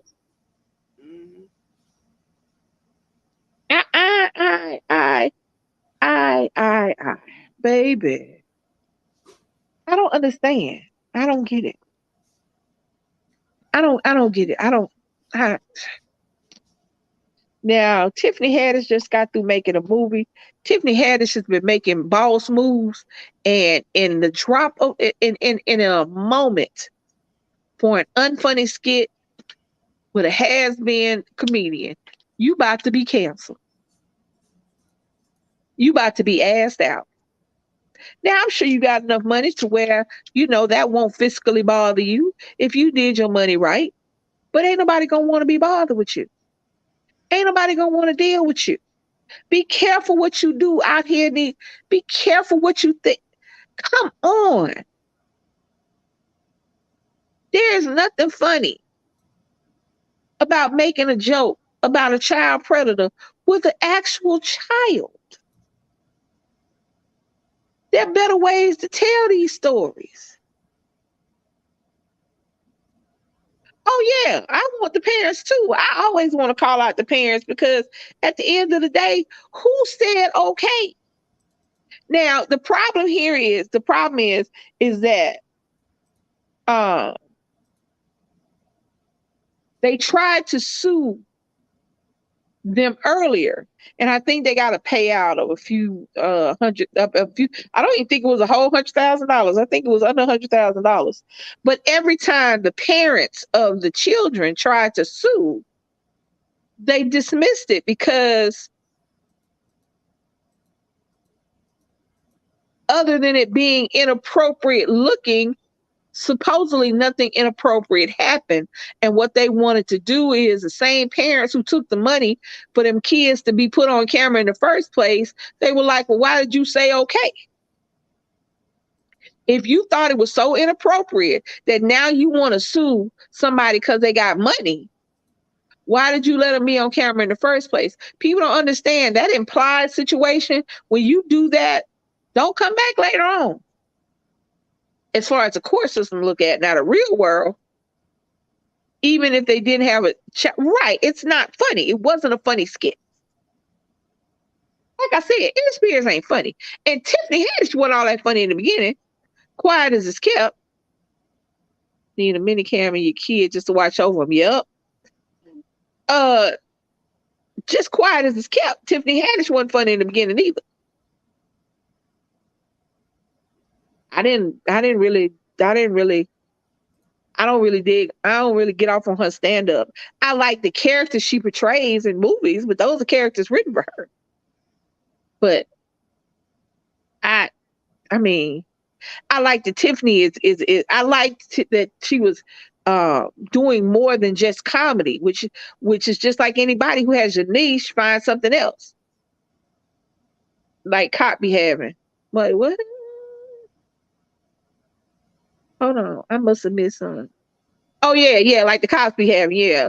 But as you can see, Von D with the cops, they still have a video of unarmed men getting shot by the cops. They still have homicide on the death certificate of these men, and these cops still got a job, and they still out there so they can shoot somebody else. So cameras don't mean anything. Cameras don't mean shit. But I like the fact that Tiffany was branching out. I like that she was doing movies. I like that she wasn't just stuck on the I was cool with that. I was cool when she said this is what success looked like, because that is what she was doing. But you have to be mindful of all the things you've done on the way to that success. Because this is the beginning of her, this video was at the beginning of her career. And at that time, when you trying to make it in the entertainment industry, you're right.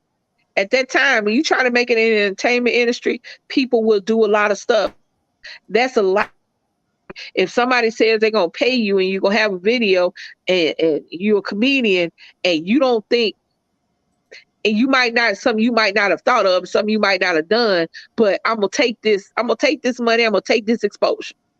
People have done stupid shit in the name of their career. Period. So, but you gotta get out in front of that shit. You gotta be mindful of the stuff you do, and you gotta think, if you want to progress in your profession, you can't just be doing any old thing, because as you can see, it will come back on you. Yeah, Elder Boo Will Smith was pissed, but the reality was, I'm gonna tell you something. You can't can't nobody in this chat, and can't nobody alive talk to my wife in all kind of way. They can't. I'm sorry. Right. Can't talk to my wife in all kind of way. President, vice president, comedian, police, whatever. I'm going to say something.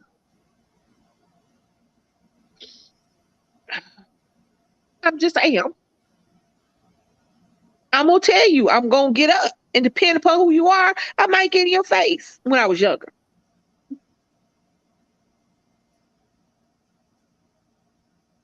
I might tell you, let's take this shit to the grass, player. Ain't nothing but an opportunity. Keep your mouth, keep on. Keep on with the keep on.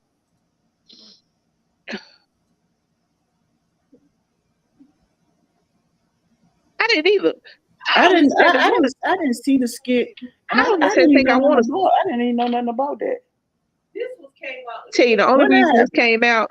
I'm gonna tell you the only reason this is getting any airtime because this has been going on for a minute. They sued them initially a long time ago. Oh, his wife is Trump. Don't, hey man, when I tell you Trump got his own issues now, No, that's a whole topic. that's a Don't go whole there. different thing. It wasn't that he was. It's not about roasting. And I have been at the front of the Susie. It wasn't just about the roast. It was about with Will. He had already talked to Chris. They were supposed to be quote unquote friends. He'd already told Chris to please stop using my wife in your comedy.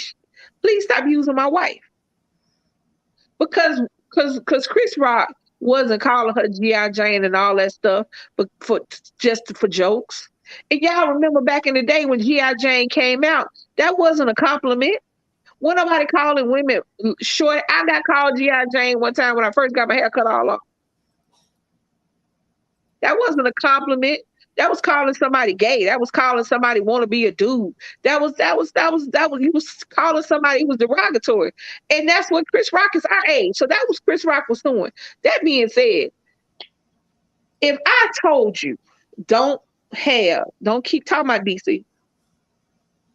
Now the first couple times was cool, but I'm gonna need you to find somebody else to talk about. There were other people in the front row. There were other celebrities in the front row. Even if the joke wasn't written for Chris Rock, he had the choice not to use it, especially if your homeboy said, hey, stop using my wife in your jokes. Several times. But you chose. Oh, sorry, Jack. You chose to not only ignore me. Oh, he apologized. I mean, here's the thing. I didn't feel so kind. I didn't clutch my pearls when he slapped him. I didn't feel some kind of way. I didn't think. I was like, the only thing I thought is they'd have finally pushed this man. He'd have finally pushed him to where he would act out of character. Will Smith been in the game since he was a teenager. Y'all don't hear nothing about Will Smith out there, got 300 cheering by 300 women, and he don't have all this stuff. Only thing y'all know is him and Jada had an open relationship, and people picked on Jada more than they picked on Will. Will's whole career, from rap to Fresh Prince to movie star, has been one of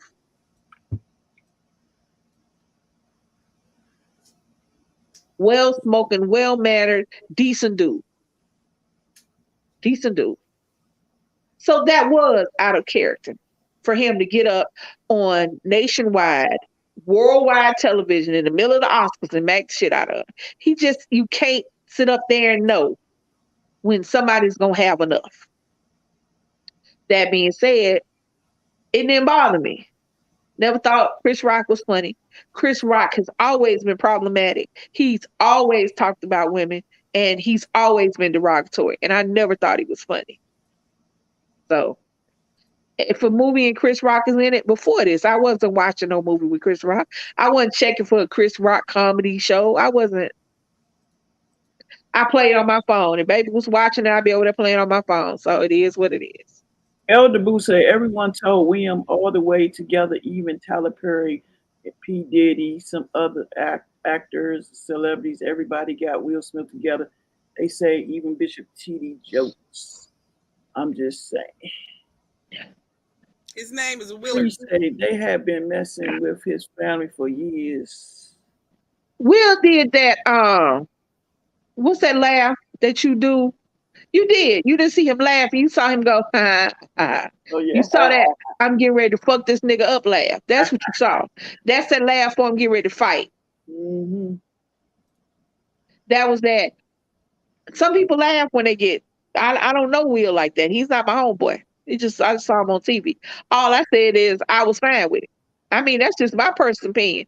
Now, if it bothered other people, I mean, I respect their thing. It didn't bother me. Because I'm not, you can't keep talking about me. You can't keep talking about my folks. It shocked me for a second because I was like, did he really slap him? I thought it was a skit. Truthfully, I thought it was a part of the skit. It wasn't until later on people was like, that's real. I was like, oh. I said, baby. He slapped the shit out of Chris. And then I went on watch TV. Yeah. I mean, it did. Okay, here's the thing. It did devastate my day. Yeah, It happened. I knew that Will was going to have consequences for his actions. And I didn't say he shouldn't have. I didn't say that he did something and he should pay whatever the piper. There are prices for your actions. That's what consequences are. Consequences are the price to be paid for what you do. Now, you could get some good price and you could get some bad price. But when you do something, when you say something, or when you do something, there's a consequence. I didn't say Will shouldn't have consequences. I just said it didn't bother me. Because I can't tell you I would have told him the same thing. Keep my wife's name out your motherfucking mouth. Mm-hmm. I mean, I don't know if he would have came in 50 Cent like that. You can't say that. Because 50 Cent didn't say shit about Jada. Will Smith ain't no bitch.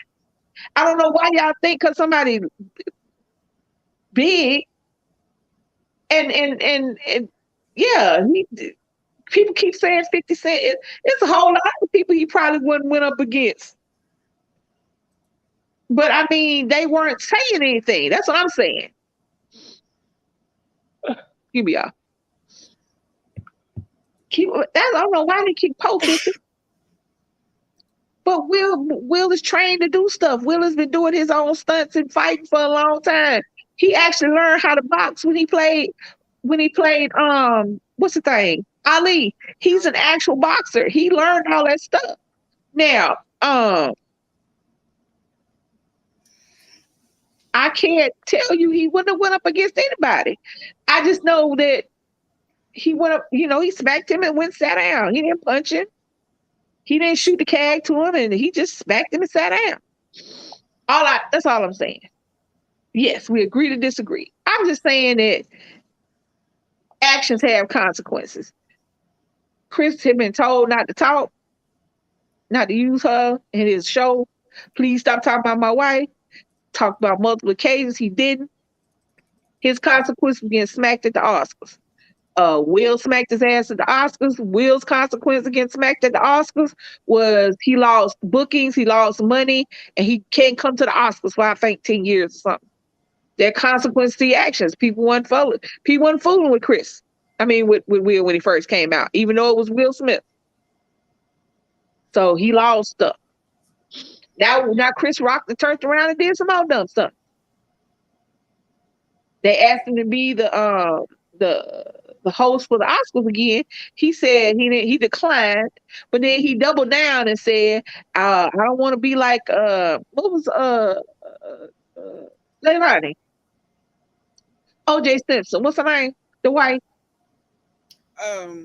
Nicole. Yeah. And then he said out loud in public in front of people, I don't want to be like Nicole Simpson and go back to the restaurant where I got killed at. Mm. He said some stuff. Wow, okay. I mean, there are 1,000 different ways that could have been handled, Susie Q. And I'm not saying Will was right. I mean, he could have just smacked his ass when he got outside. You're correct. But that's just not how it went down. We just have to deal with the situation at hand and go from there. All I'm saying is, while I may not have done it, I understood why it was done. That's what I'm saying. Anything else in the news, Leilani, before we get off of here?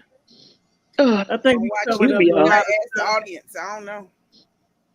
I don't watch the news neither. If I don't see it on TikTok, I don't know what happened. We were sitting up here today. I was like, what are we doing? We're just sitting there watching TikTok back to back. That was her. We were sitting. Okay, so she got some new stuff, so she put it together, and then she was sitting in it, and then she was on her chair. I'm over here on the bed, and both of us were watching TikTok. Now both TVs was on. She said, I'm gonna play my game. I ain't turn the thing on. Turn the thing on. And then about an hour or so later, about an hour. No, it had to be longer than that. I'm gonna tell you why. Because I turned on Hotel Transylvania 2. And thank you, Susie. I turned on Hotel Transylvania 2.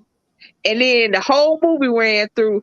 And then half of Monster University came on before I started watching TikTok. So I know I was on TikTok about 2 hours. Just scrolling. I got all the topics from TikTok today. And then she down there going, why are we still on TikTok? I'm like, I don't know. I mean, all we had was breakfast today. And we just been sitting there. Well, breakfast and TikTok, that was it. I was putting some stuff together and getting trash up, throwing stuff away. And then I was like, I know, Susie, right? TikTok is like taking over. See, no, here's what YouTube is when you want to sit down and watch like a show. YouTube is like TV because you got the option 30 minutes or you got anywhere from, thank you, Karen, you got anywhere from, a good YouTube video is at least 10 minutes so you get monetized. 10 minutes to however long you sit on there. People be on lives all day long. TikTok, however, you can go 15 seconds, 30 seconds, a minute. They got 3 minutes, and now they done scooped it up to 10 minutes. Most people don't watch 10 minutes. You can watch 1,000 videos in 20 minutes. Just, it is, I don't know. It's always something crazy. I go from watching something like, and I find myself being interested in, that's how TikTok make you nosy. Because you be interested, because they'll come on there and some lady will be talking about how she caught her husband cheating. And then you don't even want to subscribe to the people, but you want to know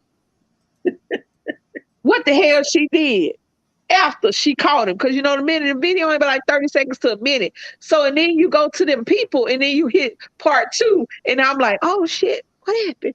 I watched this one girl talk about her hairdresser. Yeah, now I'm invested.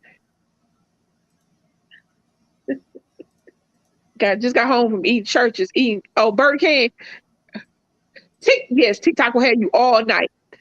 I was watching this one. So this girl had an appointment with a hairdresser. And the first video, she was like, you know how to do this, and then they put the picture in front of the hand. I don't know how they do that, but it is what it is. Do this, and then she put up there, if you in Atlanta and you see this hairdresser, don't go to her. And I was like, why don't you go to her?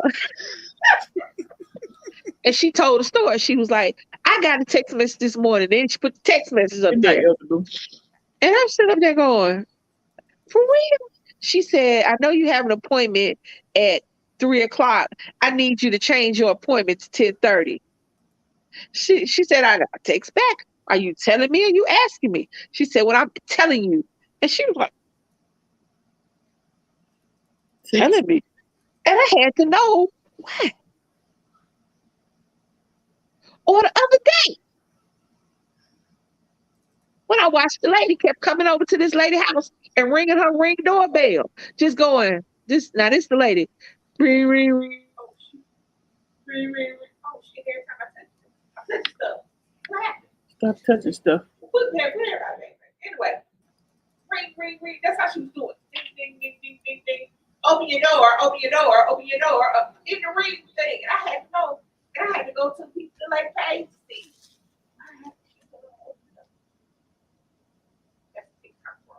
We can't hear Lisa no more. Huh? We lost your voice for a second. Can you hear me now? Mm-hmm. Did that fix it? Yeah. Oh, okay. Now, did y'all see the one with the sliding board, everybody riding? I think it's in Detroit. Anybody live in Detroit with this big sliding board that they keep sliding down, tearing up themselves? But the man showed them how to slide down the sideboard. That's just them not doing what he said. He said, bend forward and hold on tight. He showed them the proper procedure. And what do people do? They get on there with their cell phone in their hand, laid back. Hold on, I'm gonna play. Hold on. Baby, when I tell you that that's crazy. Hold on.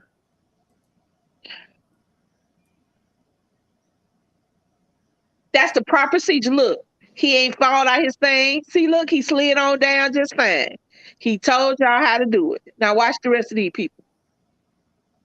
Baby, get the one where the people be flying. That's the man showing you how to do it.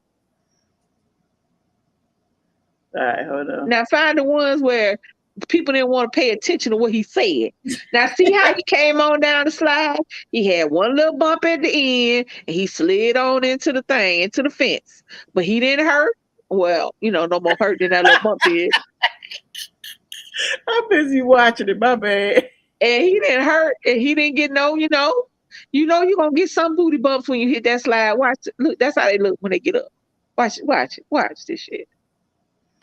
Watch folks not doing what he said. Look.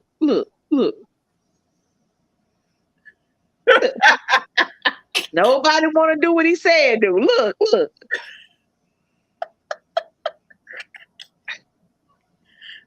I mean, they literally flying all over the place. Let me find another one. It's a different one. That's closer up. This person is at the end for some reason. It's somebody who was closer up. That last one, I don't know where that last one came from. Hold on, let me look. Hold on. That's a mess, boy. See that? Yes, looking like Respucia at the water park. Yes, somebody said, that's funny as hell. Somebody said that too. Over there looking like Respucia. That was funny though.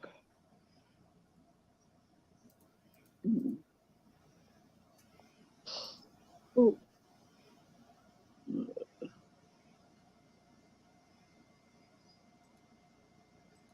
That's crazy. Like, they gotta be hurting. Hold on, here we go. What happened? Where you Is this a better one? I was doing something. All right, look at this one, y'all. Is this a better one? Yeah. To your thing. That's crazy. It was something that's close up. Somebody closer? Yeah. But look at You it. can actually see. I don't know whether they zoomed in. I don't know how to go get nothing. I'm on my phone. Hold on, let me look again. But look how they fly off the thing. That's because see the person in the back paid attention. The person in the front wasn't paying attention. All right, yo, put your cam back on. Hold on, let me look. Hold on. Detroit. Hey, man, when I tell you, they about had me dying laughing. I don't like that. Just flying down that damn slide. And you can't do nothing but laugh because you weren't paying attention. The band told you how to ride. You saw the last little boy on that second video, rolled it out. First person shooting down there. What like, baby. That's crazy time. Hold on, look at this, y'all. Hold up. They showing how Is it the closer one? Yeah, they showing how it's supposed to be done on a regular slide. Hold on, let me let it play for a minute. It just looked like I wouldn't even attempt. Quiet. Hold on. All right, hold on. Here you go. So he's showing how the slide's supposed to go. That's a different slide. That's fine. Yeah, but that's a different slide. Look.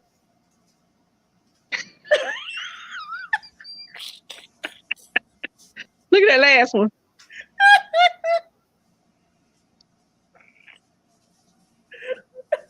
Look how nice everybody just sliding down all nice. What the hell? Look at that last person about to fly. That's crazy as hell, y'all. I can't stop that. Hold on, let me see. Now, we was young, we would do that shit. So everybody over there shaking their heads all right now. We was young, we'd have been on that thing, drunk as hell. That'd been some drunk stuff.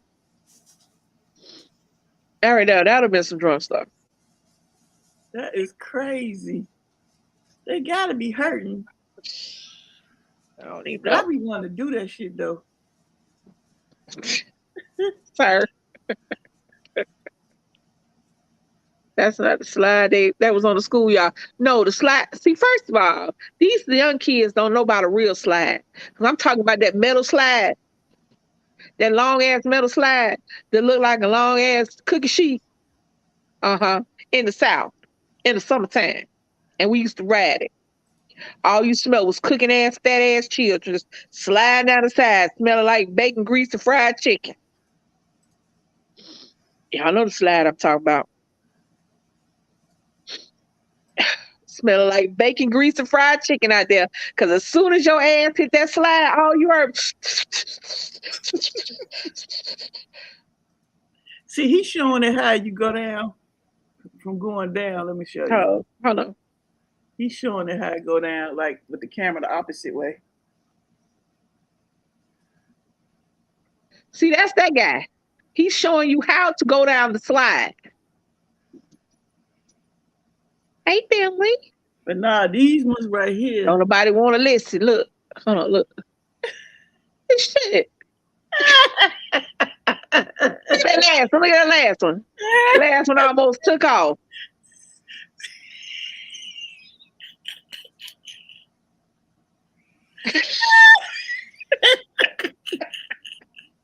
Look.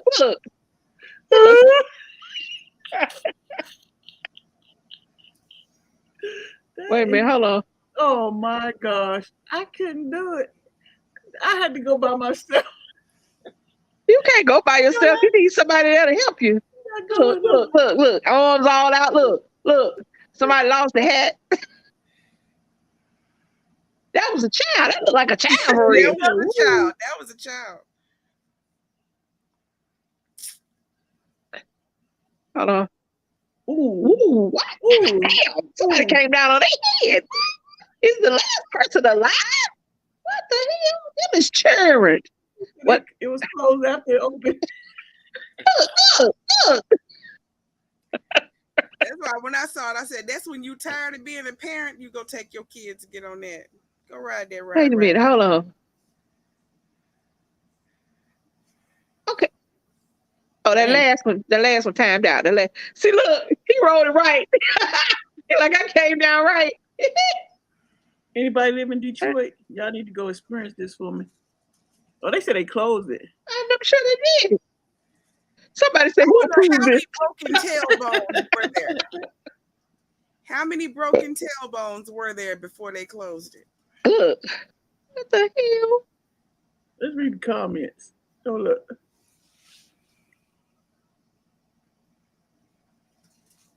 They need to interview the survivors. That's a lawsuit waiting to happen. Ooh, the way we used to burn our original, on the slide when it be hot. Somebody says, is this legal? That's crazy. Yeah, it is. Look at her. That is hilarious. And I don't know why. And I know it shouldn't be funny to see people hurt themselves. But it's just funny how they coming down. And now ain't nobody gonna be able to slide. Yeah. Look at the yellow slide is so nice and neat. Now this person held on. Look at that. Slid right. Look at that. Look at that one. Look at that one. Look at that one. Look at that one. He almost made it. Was that I think that was a wig. See that person. Look, that person slowed themselves down. Look, slid all nice and calm. Look, what the hell? Somebody wig flew That out. was a wig. We ain't care. If the slide was open, we was getting on there. We ain't care. Come on now. Think about all the we done got to a hole. It's gonna be 12 o'clock in the morning. My wings gonna be to turn back into chickens. Oh, we didn't care. Yeah, I remember the shit we had out in the park when we was growing up. The slide was just a big cooking oven. That little what was the thing? The merry-go-round thing that you get on there and you get some food to push you at 300 miles an hour in a circle. You go fly off. Yep. You was trying to get somebody to fly over that thing. Sideways, feet just swinging. Yeah. Them swings with the metal damn with the metal seesaw thing. that would throw you and give you splinters in your coochie and booty. Yeah. Come on now. The monkey bars. People up there fighting on the monkey bars. Hanging from the middle of the monkey bars. You trying to climb up the top. Somebody trying to snatch you through the hole. We took our life in our hands every time we went outside to play. And we did it. And did. Thought we was doing something. How you think I learned? The reason that I could come when I'm short. The reason right now that if I had some good knees, I could still climb up on the counter without a chair is because of them monkey bars. I made my mission. Met my fat ass to the top of them monkey bars. Because it was hard when you was young. They got merry-go-rounds these days. I'm sure they got pads on them and straps and shit. Yeah, you have to go to the old part. Got rubber grounds. You step on the and ground. Then, the park is made out of cork and it's smooshy. They don't have hard gravel and sand and concrete like we used to. You mess around and be at the park when it's full of kids and you had the little grade schoolers and middle schoolers and the high schoolers there got the grade schoolers on the damn merry-go-round and you got 2 or 3 football players pushing their ass in a circle. All them children was high when they got off of there. You be dizzy as hell. If it wasn't children just flying off, looking like some kind of cartoon character, the merry-go-round going super fast, the kids just flying out, shooting out there like that, flying there. And we survived it all. Mm-hmm. Children mess around nowadays, stub their toe. We got to take them to the emergency room. Yeah, they don't go as fast. They put a limit. See, how you gonna limit the merry-go-round? You supposed to at least throw up one time. What's the point? I know that's not nice. But it is what it is. I used to get on there. Oh my gosh, that was crazy. You supposed if you ain't throw up at least one time while you was outside playing, cause you ain't drink no water, cause you were playing too hard, laughing while you was running, climbing a tree, getting stuck up in the tree. The ones that don't know the merry-go-round we talking about, there you go. See, he's slowing it down. Knees, elbows. They weren't even moving yet. The best thing was to get dead smack in the middle. Yep. And see if you can't fly out. Maybe see if you can find one where I'm turning real fast. Yeah, get in the middle. I think he was gonna turn it fast because he told him to hold on. See, he turned it like somebody daddy. That need to be somebody brother. He barely pushed. You stupid. He ain't going fast. He turned it like he thinking about it. Get June come through it. Yeah. He turning that like he thinking about lawsuits and shit. Had that have been little June brother and his cousin May, baby, them children would have been flying off there. Let them do it. You go sit down. All you would have saw was streaks of children. He don't turn it right. Look, and then kids so damn bad, they be sitting up there going, you ain't turning fast enough. Oh, you remember the swing that was like the merry-go-round, the swings on the chain? Oh yeah, the little like they have it at the carnival. They had that person who had the good traction that could run in that gravel in the sun. Yep. They don't understand. We used to try to kill ourselves. I think that's what's wrong with us now. 70s, 60s. Well, I was born in 67, so I guess I'm a 70s baby. 70s and 80s, we tried to kill ourselves every time we did something. I don't even know how we survived. Everything we did was wrong. We played outside throwing rocks like they was toys. I remember us had a whole rock fight at school one time. What the hell? A rock fight? Yeah. We had shit else to do. I think I was in first or second grade. I remember the rock fight. Because see, let me tell you why I remember a rock fight. Because they say I hit the boy in the ear with the rock. I don't think it was my rock since there were 1,000 rocks out there being flying around, but they put it on me. So I had to apologize. And y'all know how pissed off that made me. So that's why I remember that. I said, I don't think I hit him with the rock in my ear, in his ear.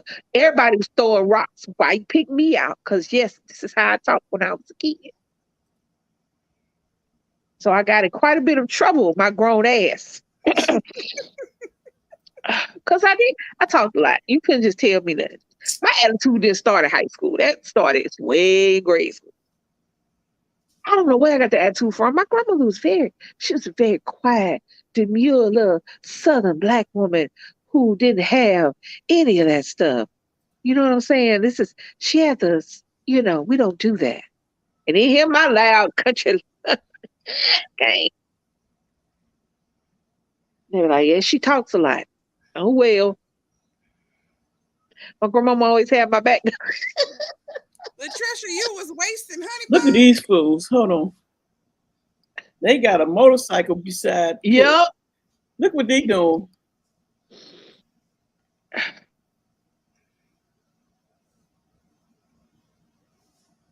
They cheating. Why they all together in the middle? Because they grown. They cheating. Had there been some kids, they'd have been trying to hang on. Oh, no. Wait. Somebody might fall off. Oh, shit. Oh, shit. There you go. There you go. See, they were cheating.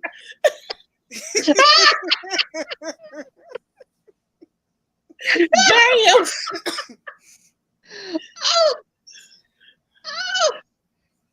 Oh, they gonna do. Hold up, they about to do the same thing. What's wrong with them? What's wrong with these people? Hold on. Why they doing that? They cheating. We had to put boys. Cause that's some boy shit. That's why they doing that. That's some boy shit. Cause I don't know how boys grow to be men. Cause they would do something. The pole. Now that's a bad idea, sir. Are you straddling the pole, sir? I beamed in the head with it cause I didn't like them. Yup. Hold on. That's a bad idea. Why he straddling the pole? That's not where you want your balls, sir. Oh, he got his balls in between the things. Yeah, he got the pole between his legs. Oh, sir. It's going. Sir, you gonna need them later. Shit, he gonna. Oh, damn. Oh, damn. Now. He ain't never not gonna be high.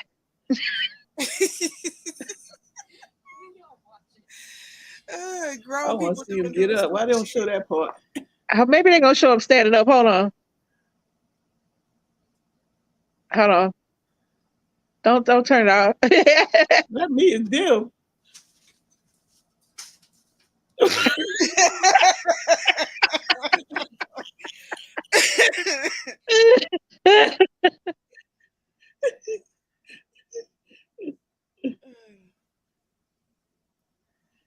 That's crazy. Oh, I would never thought of that. At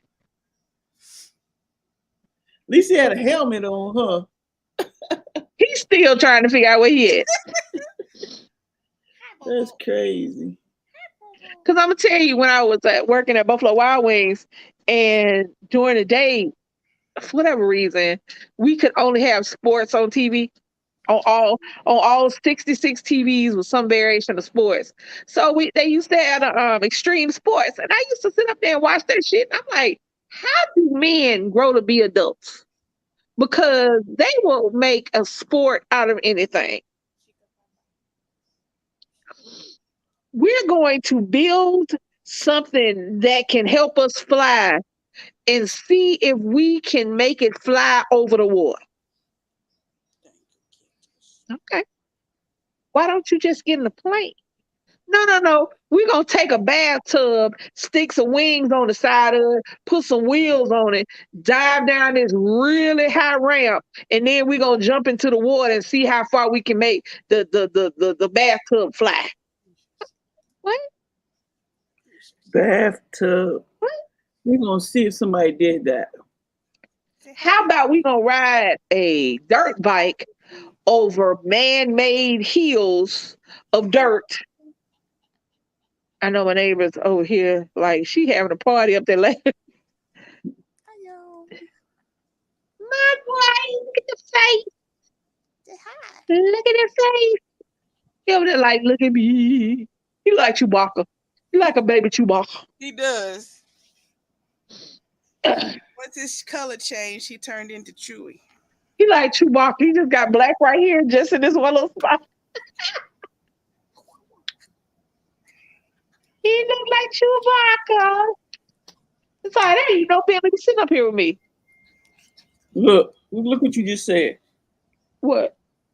Billy right here. I'm talking about on the thing. I told you, y'all think I be lying about stuff. No, I don't. That's a bathtub.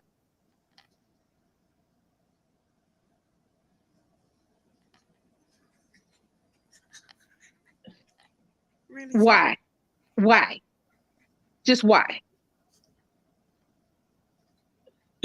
Because they ain't got nothing else to do. Now where you going?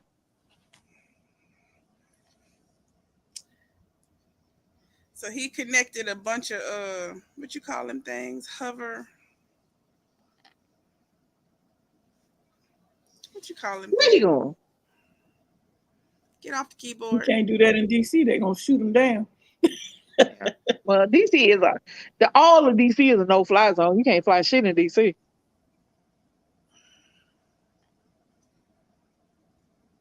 I'm trying to figure out who in the hell get in their house and go, you know what? Let me tell you what I'm about to do. I'm gonna take this bathtub. And then I'm gonna put these wings on it, these rotors, and I'm gonna make this bathtub fly. Is this? You know what? That's ridiculous. That's just. Is that Cracker Barrel? Is he going to Cracker Barrel? Was he going to the eat? The hell? What He is about to pop. It's some kind of restaurant. Is he about to park? Well, I guess. Tree said that's that mess.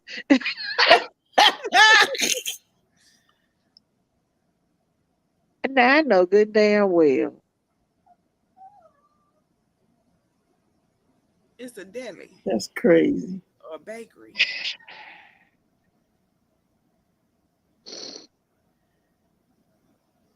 Wow.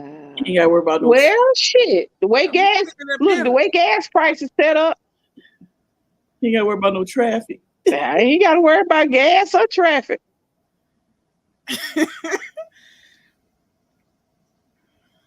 Wow. He made a bathtub drone. Drone, that's what it's called. Wow. That's crazy. Did he just throw a sandwich in there like that? Yeah. Ain't that about it? You would have had it told. You stupid. Did he put his Who feet said on? that? I would have had it told.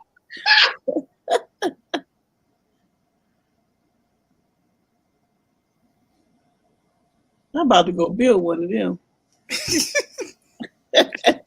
You know what? Hey, I don't be want to mess her name up. La Gregoria. L. I call her L. Oh, hey. I want to at least try to say her name correctly. I know how it is. Make sure y'all smash that like button, please. Get all them R's. Gregoria. Gotta get it all. Yeah, you gotta roll. But yeah. So you know what? More power to him. Shoot. I would have rolled. Back in the day, I would have got in the bathtub. He said he's waking up off them drugs. You know what? Back in the day, I would have got in the bathtub. What's that thing called? Drone. I would have rolled in the bathtub drone. I would have said, I would have did that. Oh, they look fun. I don't know if I'd have rolled that far away from my house in the bathtub. I don't know if I would have got that far up off the ground in the bathtub drone. Cause see, my thing, the way my ass is set up, I was a little thick back then too. I don't bounce for real, so I don't know. Where you going?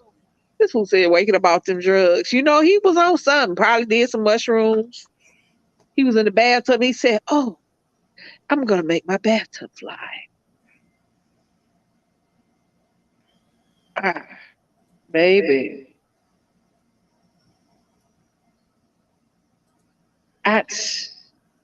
Anyway, so it is now 10:02. And I'm about to eat because I'm hungry because I had to eat since lunch. And I'm about to let you lovely, lovely people go. I want to thank all, baby. Your grandma would have told you to quit playing with her tub. You know what? You right. You right. You right. You know what? We don't do that over here.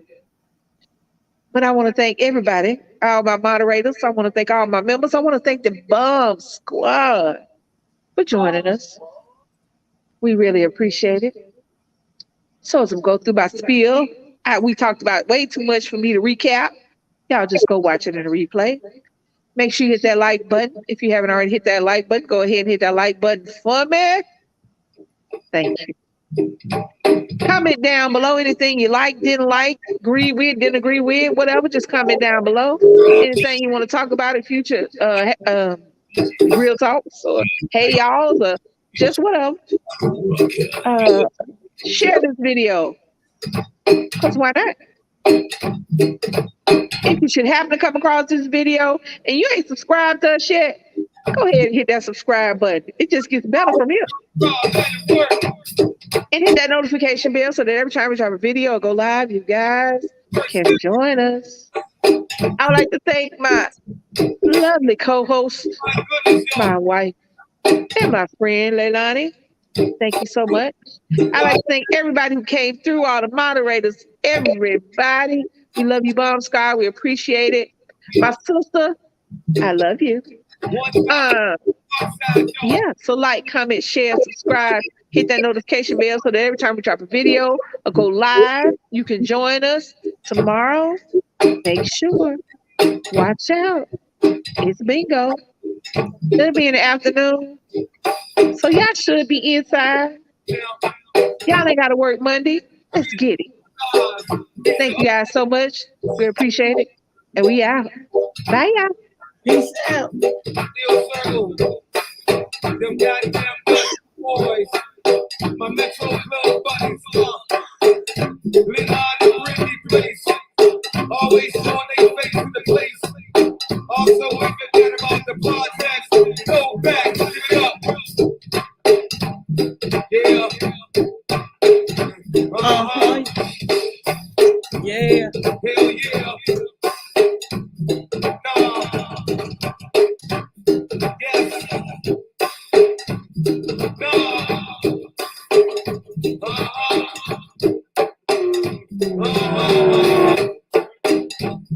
Yeah.